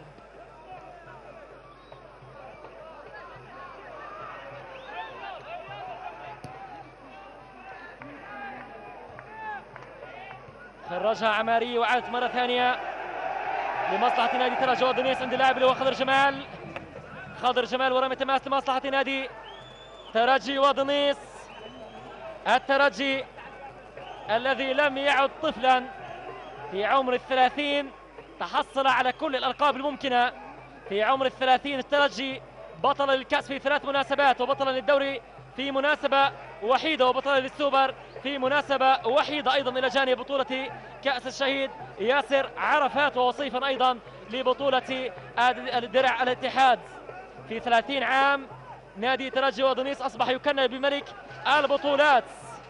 نادي ترجي ودنيس اللي يعني ممكن شبهه لطفل في صف مدرسي تم ترفيعه مباشرة لصفوف أعلى نظرا لنباهته وذكائه الكبير. 30 عام تحصل فيها على ألقاب لم تتحصل عليها أندية محلية مر على تأسيسها 50 و60 عام. في 30 عام أيضا فريق فيه يعني لاعبين أو اعتماد كامل على اللاعبين من ذات القرية. في 30 عام لا زالت وادي النيس القرية الصغيرة تلد نجوما، تلد لاعبين بأسماء كبيرة، لاعبين مثلوا المنتخب الوطني ثم بدأوا بتكرار التجارب. نعمان وخلفه زيدان، سميح يوسف اللي ترك إرث كبير برضه للاعبين الآخرين. ومنذ العام 2000 تقريبا ترجي وادنيس لم يمر عليه عام أو عامين إلا وأحرز فيه بطولة. والله يعني نيالهم صراحة، نيالهم بهذا الفريق. محظوظ للغاية ابن قرية وادنيس وكل من يشجع هذا الفريق حتى من خارج قرية وادنيس. الانطلاقة عن طريق خضر يوسف، انطلاقة في اليمين، كرة خطيرة لكن طمع فيها اللي هو خضر يوسف، وكان عنده تقريبا جينات هجومية. قال يمكن أسجل هدفي الخامس في بطولة الدوري، ولكنه سدد على الطائر ومرت الكرة فوق مرمى الحارس عزمي الشويكي. ركلة مرمى للشباب. وإن كان ترجي وادنيس عشق يعني اللعب ما بين الكبار، فإن شباب الخليل ولد كبيرا نادي شباب الخليل، الفريق اللي كما قلنا أسس قبل 71 عاما من الآن. 71 عاما من الآن نادي شباب الخليل. اللاعب اللي كما قلت إن لم يعني يدفع حبه للفريق أن يلعب، فإن حب والده جده سيدفعه لأن يمثل فريق شباب الخليل، فريق المدينة الأول هناك في خليل الرحمن. عودة في منتصف الملعب عند اللي هو السويركي، يلعب لفايز عسيلي في اليمين، انطلاقة عند اللي هو محمد الكركي سريع أمام أحمد جمال، سريع لكن ممتاز أحمد جمال. شوف وقع في الكرة، خلها سعود وعاد إليها، وجدها بالمقابل الآن عادت للشباب، وخطأ لمصلحة ترجي وادنيس. خطأ للترجي. عالي الآن من سميح يوسف ناحية اللاعب اللي هو أمجد زيدان. أن تكون ابنا ولاعب لترجي وادنيس معنى ذلك أنك يعني ولدت أمامك يعني كل البطولات تقريبا، كل الألقاب. بالمقابل أيضا أن تكون لاعبا للشباب، ابنا له جمهور، واحد من بين مشجعيه أيضا، فإنك تكون قد اعتدت على البطولات كذلك. ذلك اليوم اللقاء ما بين الفريقين ليس لقاء أول وثاني فقط، هو لقاء على مستوى التاريخ، لقاء على مستوى كما قلنا البطولات، الأسماء، كذلك لقاء فريق يعني اللي هو التاريخ، وكذلك الفريق المعاصر اللي هو ترجي وادنيس. عودة الآن في المباراة، نعود عند اللي هو سامح سرحان، ينطلق سامح سرحان، يتقدم لمهند فنون، انطلاقه بهجمه مرتده ممتازه للكركي. الكركي ينطلق في اليمين، الكركي يحاول الكركي، لكن محمد يوسف غطى. محمد يوسف استفاد الآن من ركلة مرمى لمصلحة ترجي وادنيس. ركلة مرمى للترجي. صراع عرار وعبيد أيضا اليوم، صراع مين كمان يعني لو ذهبنا للمدرجات فإن الصراع بين أبو أيوب اللي هو المشجع المخلص لشباب الخليل، الذي يقول أنه يعني تشجيعي لشباب الخليل هو مثل الدم الذي يجري في العروق، أمام من؟ أمام أبو نضال مشجع نادي ترجي وادنيس، صاحب العزف الشهير في مدرجات نادي ترجي وادنيس وكذلك مدرجات منتخبنا الوطني في كل مباراة. إذا مباراة خاصة، مباراة بين عملاقين، والآن العملاق الآخر عبد اللطيف البهداري بيعرض كرة أمامية وطويلة عند اللواء عمر دوفش بيحاول دوفش أمام رياض نايف اليساري، أمام اللاعب الأيمن يقطعها ويستفيد منها اللي هو سميح يوسف. يبدأ لرياض نايف، رياض في الوسط لأمجد زيدان لرياض نايف مرة ثانية، رياض نايف يعود بوسط الميدان لكن تقطع السيور. الآن المباراة بدأنا يعني نرى فيها بعض الفراغات في دفاعات الفريقين، لكن لا والله لسه مصر لوليد عمر، يلعبها للواء أمجد زيدان مرة ثانية. وليد عمر، شوف القتالية، شوف الروح، عاد بها عامر دوفاش، عاد عمر لمهند فنون للسويركي. الآن المباراة أقوى الآن، كشكش 1 على 1 يمر ويلعب تمريرة ممتازة، لكن محمد بالخبرة خلصها محمد يوسف، وبالتالي أعاد الكرة لترجي وادنيس.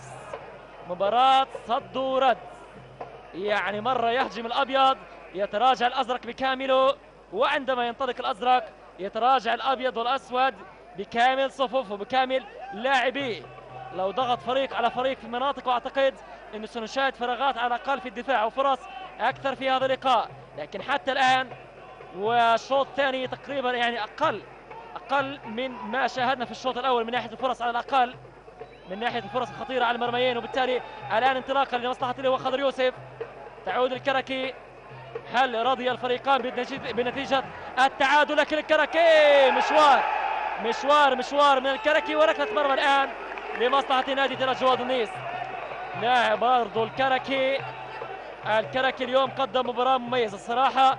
الاستفادة الأكبر للشباب الخليل كانت اليوم الدفع بمحمد الكركي وكذلك مهند فانون، بيقدموا لقاء على أعلى مستوى. شوف الانطلاقة الأخيرة من اللاعب اللي هو محمد الكركي، وفي النهاية الكرة اصطدمت بقدمه وذهبت إلى ركلة مرمى لترجي وادي اللي بيسقط أحد لاعبيه الآن وبيتلقى العلاج على أرضية الميدان.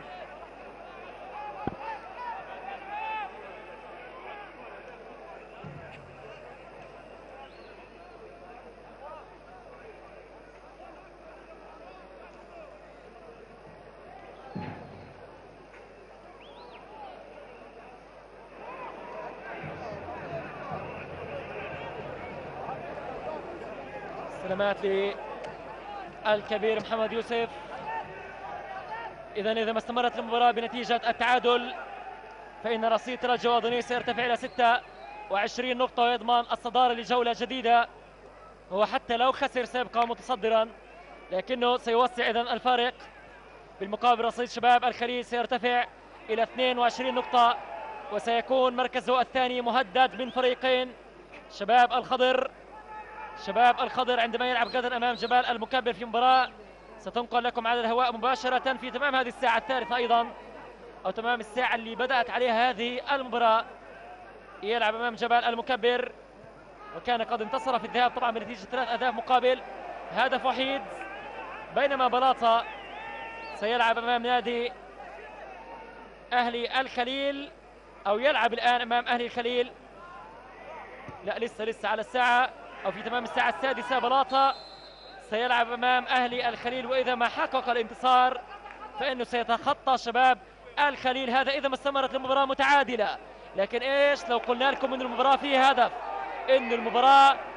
هدف، لأحد الفريقين في الدقائق العشرة القادمة. الآن محاولة لعامر دوفش لكن فيها رمية تماس. خلينا نخوض تحدي. أنا شخصيا لن أكون منزعج لو خسرت التحدي، لكن على الأقل الآن الدقيقة 20، انتظروا 10 دقائق وسيسجل أحد الفريقين هدف. سنشاهد إن كان من نصيب الشباب أم الترجي، لكني أراهن مع أن المباراة مغلقة أن الترجي سيسجل أو الشباب سيسجل. هذه الكرة تعود لكشكش يقطعها أحمد جمال بيخلص وبينطلق الآن لترجي وادنيس. انطلاقة للترجي الآن من اليسار يلعبها هناك لكن تقطع وتعود الآن إلى خطأ في منتصف الميدان. خطأ يا جماعة، ما تكثروش اعتراضات برضو، يعني ما تكثروا اعتراضات. اليوم المباراة متواجد فيها مراقب آسيوي وراح يعطي حكمنا بإذن الله إشارة النخبة ويصير يحكي مباريات على المستويات الآسيوية. برضو نخف شوي على حكامنا، والله الجهد اللي بيبذلوه أحيانا بيكون أكثر من اللاعبين، يعني للاختبارات اللياقة حتى هم نفسهم ما بيكونوا راضيين أكيد عندما يخطئوا.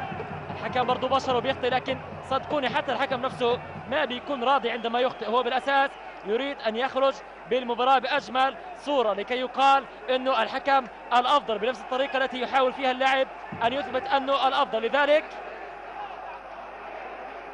لذلك نتمنى أنه نكون أكثر يعني رحمة بحكامنا. محمد بدير صاحب الشارة الدولية إلى جانب فاروق عاصي أيضا الحكم المميز على الدوام. فاروق عاصي اللي شارك على فكرة في آخر بطولة شباب على المستوى العربي كان متواجد فيها فاروق عاصي. وحديثنا قبل اللقاء قال إنه في كل محفل دوري آسيوي بإذن الله سيكون الهدف الأول أن أرفع اسم فلسطين. إذا الهدف ما بيننا مشترك يا جماعة، نفس الهدف، كما يحاول المدرب واللاعب أن يرفع اسم فلسطين وأن يكون يعني هدفه الأول والأخير أن يمثل بلاده خير تمثيل. فإنه حكم اللقاء الحكام بالعموم همهم الأول أن يكون مستواهم على أعلى أو يعني أن يصلوا إلى أعلى مستوى لكي ينهضوا بمجال التحكيم. والآن تبديل أيضا لمصلحة نادي ترجي ودنيس. خلاص خرج اللي هو محمد يوسف. سلامات محمد يوسف الخبرة يخرج ويدفع المدرب عبد الفتاح عرار باللاعب اللي هو عمر او عامر حماد. عامر حماد يدخل بدلا من محمد يوسف. تبديل اول لترجي ودنيس في هذا اللقاء، بينما الشباب كان قد اجرى تبديله الاول في الشوط الاول بطريقه او يعني بسبب اضطراري، خروج تامر السام من الاصابه ودخول عمر دوفش. الان الكره كلش فيها اللي هو فايز عسيلي، لكن يعني اعادها اليه اشرف نعمان الى ركله مرمى للشباب.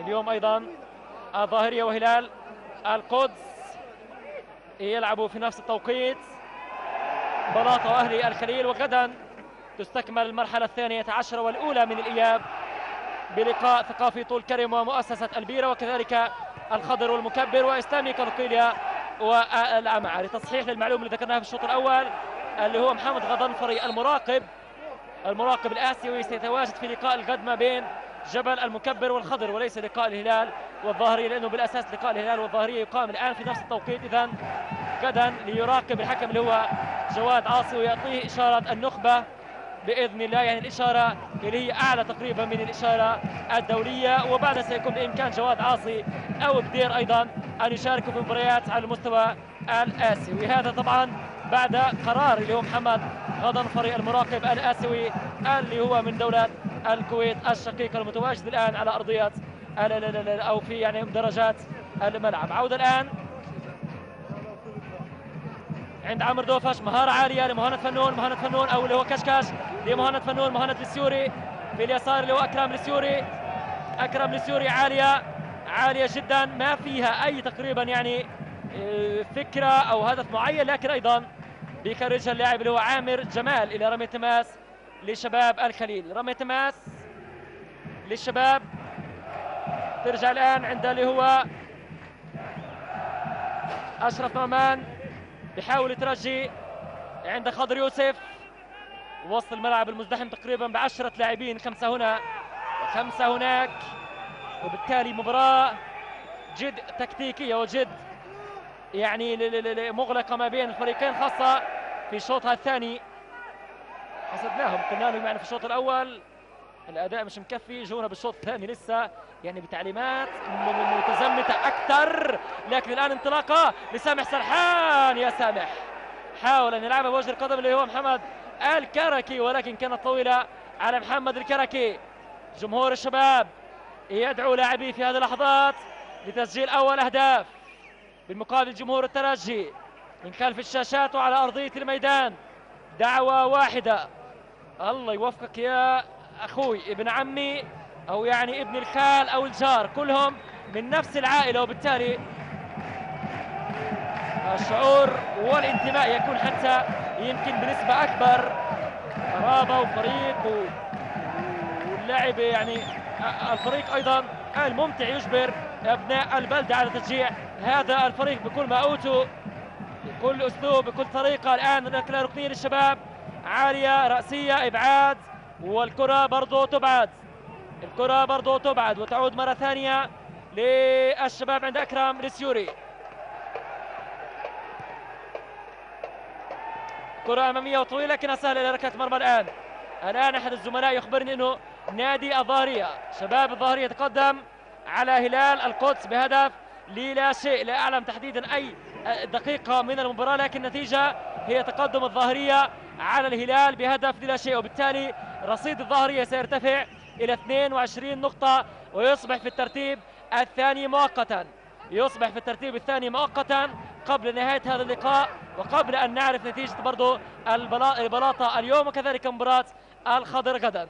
انتصار الظاهرية وتعادل الشباب يعني أن الظاهرية كما قلت في الترتيب الثاني قبل لقاء الخضر وبلاطة. الآن عودة عند اللي هو فايز عسيلي عالية، لا لا لا لا لا لا لا لا, لا. هذا ليس فريق شباب الخليل على الأقل في هذه الدقائق. الكرة الأولى اللي كانت من السيوري، وكذلك من السيوري أكرم السيوري، نعم، والآن من اللي هو فايز عسيلي. كرات طويلة بدون عنوان. الشباب في مباراة الأهلي كان أداؤه أفضل في اللعبة الأخيرة أمام نادي أهلي الخليل في بطولة الكاس. وسلامات لمهند فنون. خضر عبيدي يستعد الآن لإجراء ثاني تبديلاته في هذا اللقاء.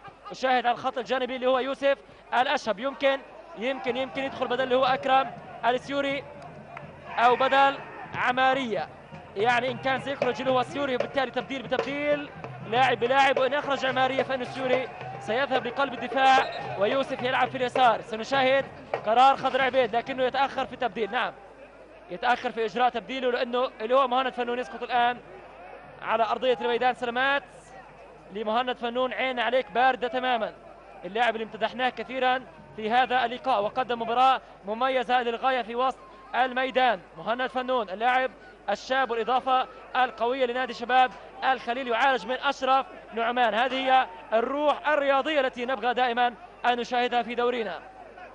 لاعب الترجي أشرف نعمان اللي حكايته حكاية أكيد مع نادي الشباب الخليل، لعب لفترة قصيرة ثم عاد لترجي وادي النيس. وهنا الحضور الكبير، شوف هذا العشق الشبابي، هذا العشق لألوان شباب الخليل، آلاف مؤلفة في ملعب الخضر الدولي. وهنا أبو نضال المشجع اللي هو فاكهة مدرجات ترجي وادي النيس. هنا الشباب، هناك الصيحات والصرخات، هنا الأعداد الكبيرة، وهناك أبناء البلد، القرابة والانتماء اللامحدود. هنا على الجهة اليمنى العراقة المتمثلة بشباب الخليل، وعلى اليسار الحداثة والألقاب والبطولات المتمثلة بوادي النيس. هنا وهناك حكايات، قصص، بطولات وأسماء وأساطير مرت على الفريقين. 70 عام للشباب و30 أخرى لترجي وادي النيس. ركلة أو كرة سهلة عند له توفيق علي. الدقائق تمر والمباراة حتى الآن تتجه للتعادل السلبي، ويبدو أني سأخسر الرهان إلى الآن. أشرنا أنه ممكن هاي تسجل هدف، مر 9 دقائق، دقيقة واحدة على نهاية يعني الرهان اللي قلت فيه يمكن يسجل أحد الفريقين، لكن واضح المباراة والله مغلقة تماما ما بين الفريقين. عزمي الشويكي مين ساقط مين على أرضية الميدان، ايش فيها اللقطة الأخيرة، لماذا أبعدها اللي هو عزمي الشويكي إلى رمية التماس؟ صراحة لا أعلم. على العموم التبديل الثاني للشباب سيكون بدخال يوسف الأشهب، على الأغلب سيكون بدل اللي هو مهند فنون اللي هو الحاضر على الصورة. سلامات لمهند فنون، نتمنى أن يعود معافى للملعب. صراحة إضافة كبيرة للشباب، لاعب واضح أنه مباراة بعد مباراة يحاول أن يحجز مكان أساسي يستحقه في صفوف شباب الخليل. خلاص سيعود مهند، سيعود لأرضية الميدان. سلامات لمهند فنون، سلامات أيضا لتامر الصيام اللي خرج ما بين أو في الشوط الأول، وكذلك لمحمد يوسف من جانب الترجي اللي خرج قبل قليل الإصابة. ركلة مرمى، بطاقة صفراء على عزمي الشويكي أو على عمارية اللي بيدخل الآن في نقاش مع اللي هو أشرف نعمان. انذارات مجانية الانذار اللي حصل عليه أشرف نعمان في الشوط الأول، وكذلك الآن محمد عمارية اللي بيحصل على بطاقة صفراء.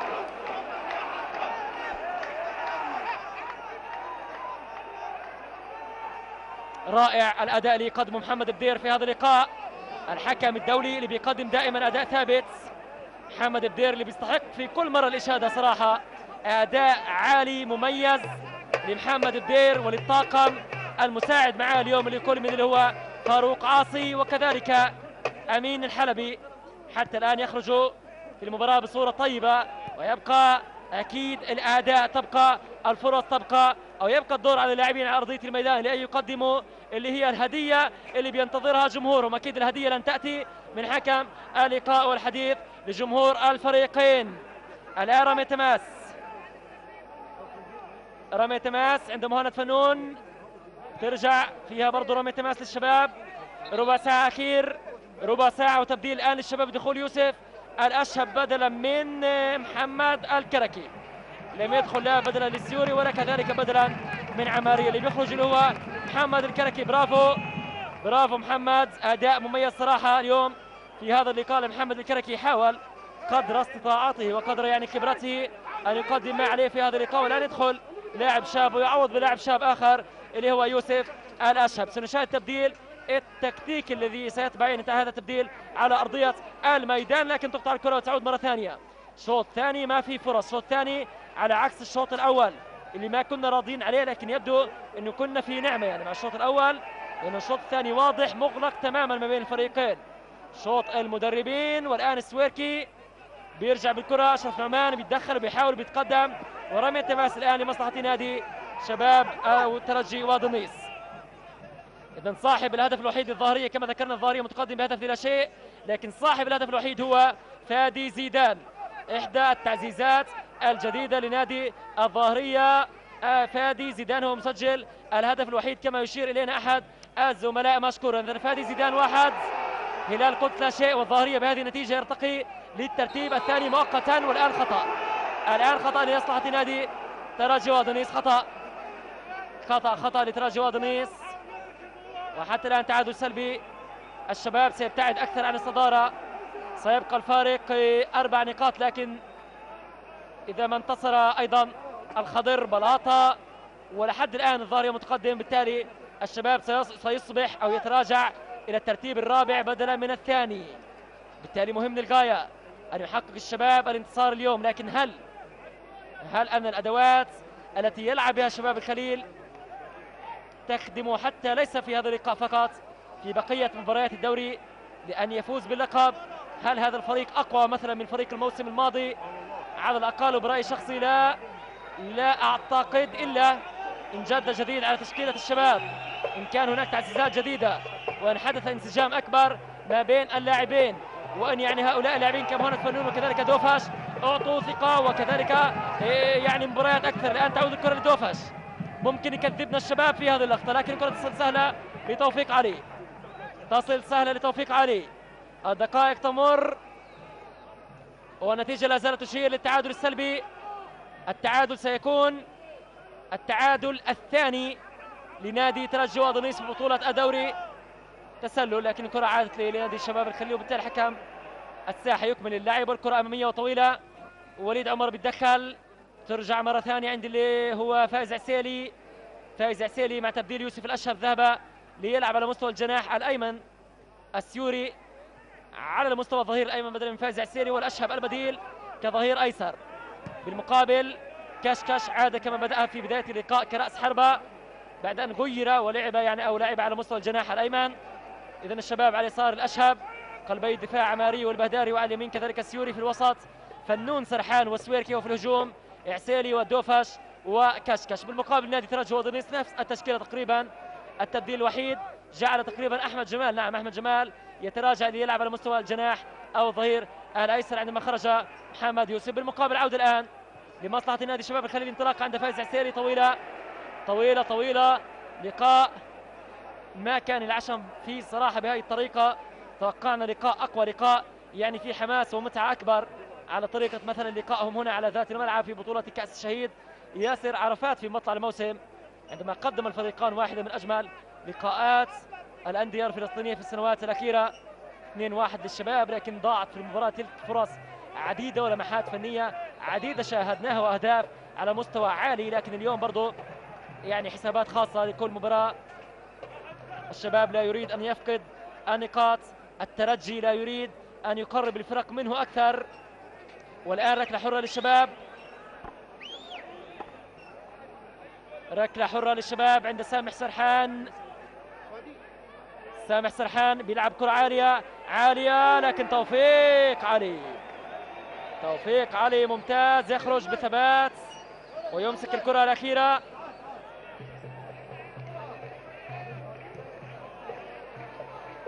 إذن 10 دقائق أو أقل بقليل على نهاية زمن اللقاء، ولا زالت النتيجة تشير إلى تعادل سلبي ما بين الفريقين، التعادل السلبي الثاني في تاريخ لقاءات الفريقين في السنوات الستة الأخيرة. في 18 لقاء سابق الفريقين تعادلا في 4 مناسبات، مرة وحيدة فقط انتهى اللقاء ما بينهم بالتعادل السلبي، وكان ذلك في ذهاب موسم 2010-2011، بينما انتهت اللقاءات 17 الأخرى بأهداف. الكرة تعود الآن، لكن بالمناسبة برضو نتيجة 1-0 تكررت ما بين الفريقين في 3 مرات، وبالتالي ممكن أن نشاهد يعني هدف لأحد الفريقين الآن في اللحظات الأخيرة في مباراة كما قلت مغلقة للغاية ما بين الفريقين. هدف سيساوي قيمته 20 هدف يا شباب، سيساوي قيمة 20 هدف، لكن تقطع وتعود الترجي. هدف آخر للترجي سيعني أن الترجي سينام مرتاحا، سينام مرتاحا على الصدارة، سينام مرتاحا يا نعمان. نعمان ينطلق، نعمان بيحاول. أشرف بيمرر لكن تقطع. ترجع مرة ثانية أشرف نعمان وفيها خطأ. لا، ما فيها خطأ. عادت للشباب. فنون ما فيها خطأ برضو، لا فيها خطأ، فيها خطأ للشباب. أشرف نعمان بفاصل من المراوغات، مرة من لاعبين ثلاثة، لكنها هجمات النعمان تتكسر أمام صخرة الدفاع اللي هو عبد اللطيف البهداري. رمي تماس لترجي ودنيس. الشباب لو لعب على الأرض أكثر سيشكل خطورة أكبر. الاعتماد على الكرات الطولية لا أعتقد أنه سياسة مناسبة للشباب، ولا نتكلم عن هذا اللقاء فقط، وإنما في اللقاءات القادمة الشباب الخير بوجود سويكي، سامح ومهند فنون في الوسط. أعتقد يملك وسط مميز وبإمكانه أن يصنع الهجمات بطولة أو بطريقة أنسب، بطريقة أجمل وبطريقة أفضل وبطريقة مؤثرة أكثر. وبالمقابل ترجي ودنيس برضو عليه أن يجد حلا.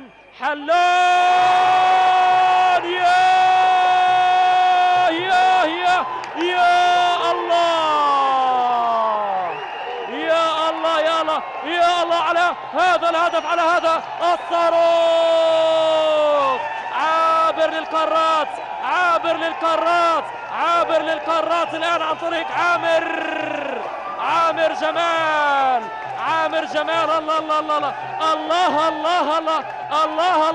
الله يا عامر يا جمال.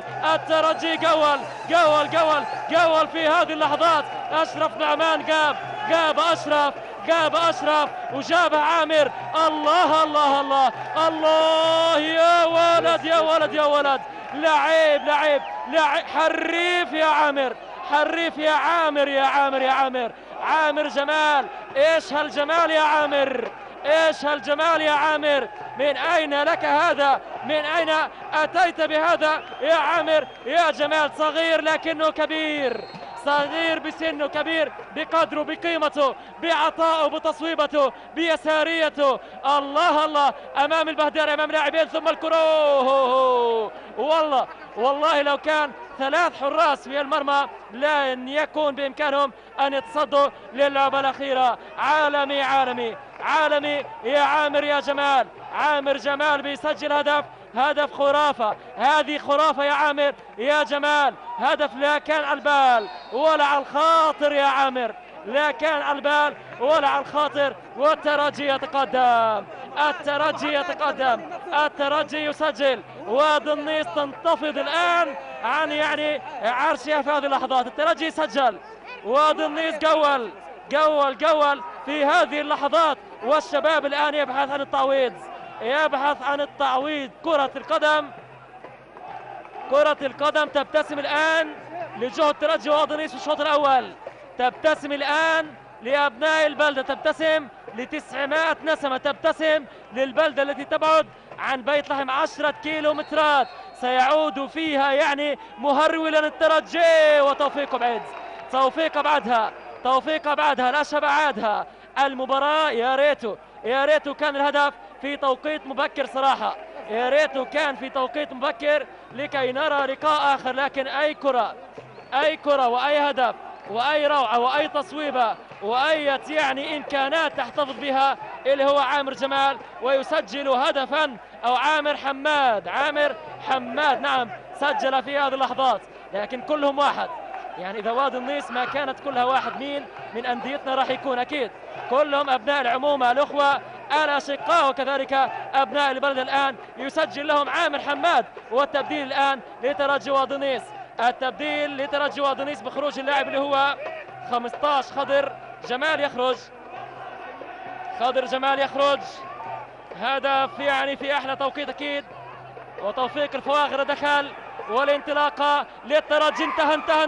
انتهى. لا عادت من المدافعين. كانت محاولة عن طريق اللي هو أشرف نعمان. الترجي سجل هدفا يساوي قيمته ذهب يا خضر يا عبيد. والآن ركلة ركنية أخرى.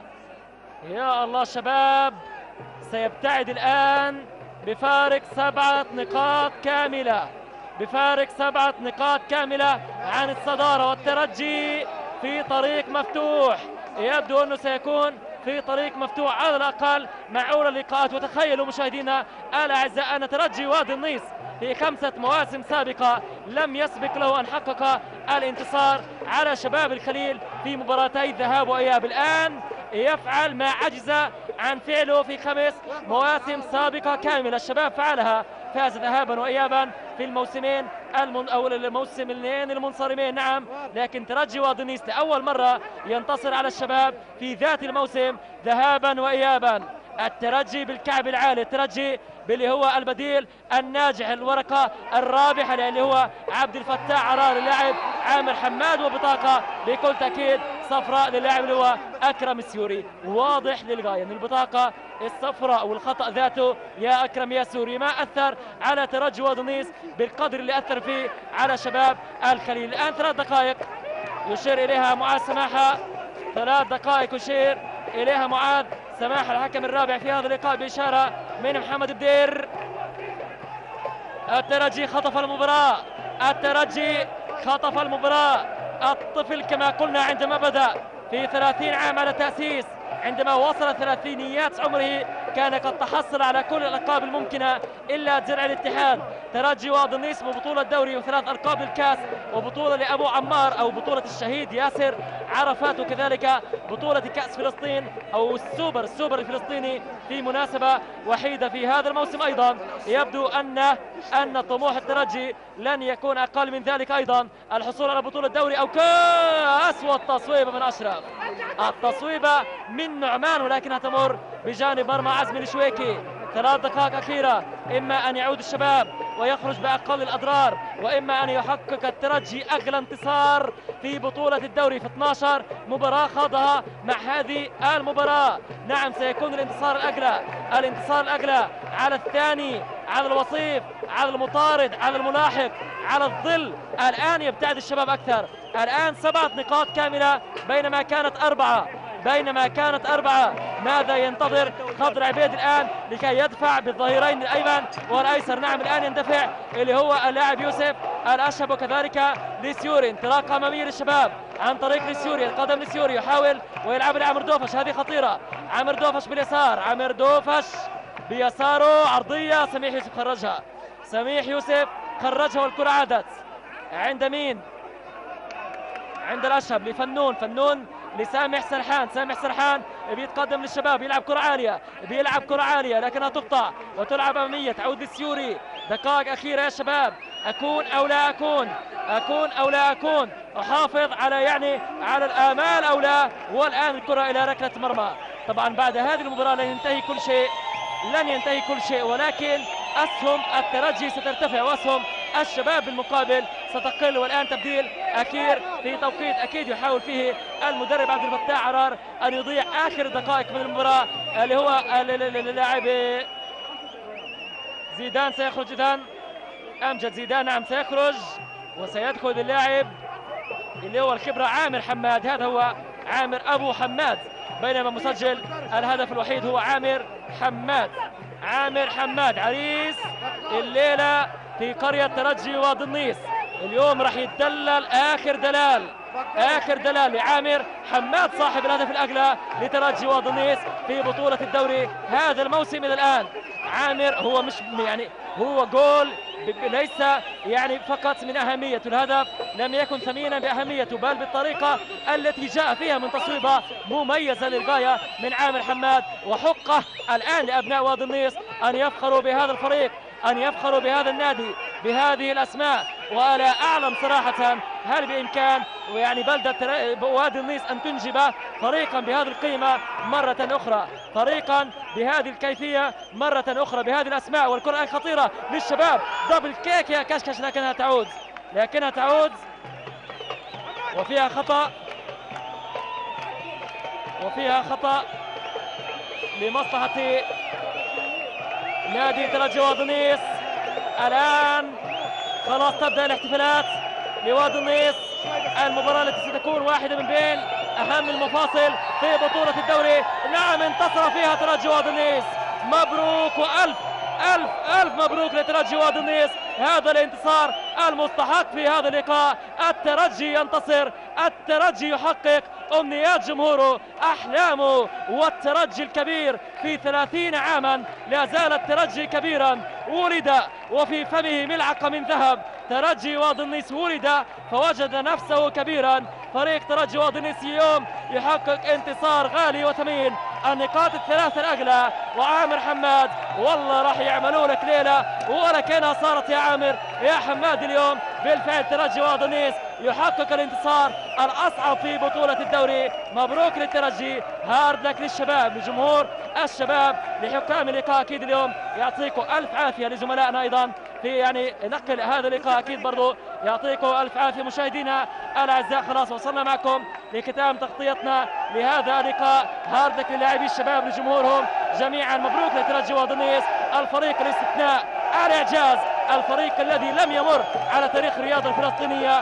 فريق بهذه القيمة من 900 نسمة، يخرج فريق يتزعم الدوري الفلسطيني، فريق يقدم لنا نجوم على مستوى عربي أيضا. نعم ترجي وادي النيس استثناء، ترجي وادي النيس حكاية أعتقد لن تتكرر. وهنا القبلة للاعبي الشباب، نعم أيضا نقول لهم هارد لك للترجي، مبروك. والآن خلاص محمد أعتقد الكلمة مناسب أن ننقلها إليك الآن في الاستوديو التحليلي. مشاهدينا الأعزاء لكم كل التحية من مخرج اللقاء سيد نصر ومن طاقم فلسطين الرياضية، ولكم مني خليل جد الله كل التحية والمحبة. محمد علوي إليك الكلمة الآن إلى جانب زميلنا العزيز وكذلك الكابتن الرائع دائما عبد الناصر بركات. شكرا جزيلا للزميلين الكرام من جديد. إذا يفعلها للمرة الثانية على التوالي في بعد مباراة الذهاب وفي الإياب أيضا. وادي النيس يبحر أكثر وأكثر ويتعمق أكثر وأكثر في صدارة هذا الدوري بفوز ثمين وبهدف عالمي. يعني نطلب من الزميل محمد طروة أن يعيد هذا الهدف 10 مرات على الأقل حتى نتمكن من مشاهدته بطريقة جيدة، وهو أيضا هدف موسيقي على الأقل. إذا هدف بإمضاء اللاعب محمد عامر جمال في الدقيقة أو عامر أبو حماد في الدقيقة 40 من عمر الشوط الثاني والدقيقة 85 من المباراة. أيضا ننوه بأن في مباراة الظهرية وهلال القدس انتهت بتقدم وفوز فريق الظهرية بهدف دون رد. في هذه النتيجة حتى الآن وبصورة مؤقتة فريق شباب الظهرية في المركز الثاني، فريق شباب الخليل في المركز الثالث، لكن النتائج القادمة ربما تزيد من بعثرة أوراق المقدمة. الكابتن عبد الناصر بركات، مساء الخير من جديد وأهلا بك. مساء الخير. ما الذي جرى في هذه المباراة وما الذي حصل مع فريق وادي النيس حتى يقتنص هذا الفوز الصعب؟ أكيد طبعا يعني من خلال الشوط الثاني أصبح هناك مشاركة أكثر فاعلية من قبل أكرم السوري وفايز عسلي من أجل تفعيل الأطراف الشباب الخليل، وبالتالي استغل هذه الفراغات التي تركها مشاركة خط الدفاع شباب الخليل من أجل زيادة الفاعلية الهجومية في هجمة مرتدة. تأخر أكرم السوري في عملية التغطية، وبالمقابل كان هناك أيضا تأخر في التغطية من قبل عبد اللطيف البهداري، مما سمح للمجال للاعب عامر حماد بتسجيل الهدف. نلاحظ هناك تأخير، بطء في التغطية خلف أكرم السوري من قبل عبد اللطيف البهداري، وكرة رائعة.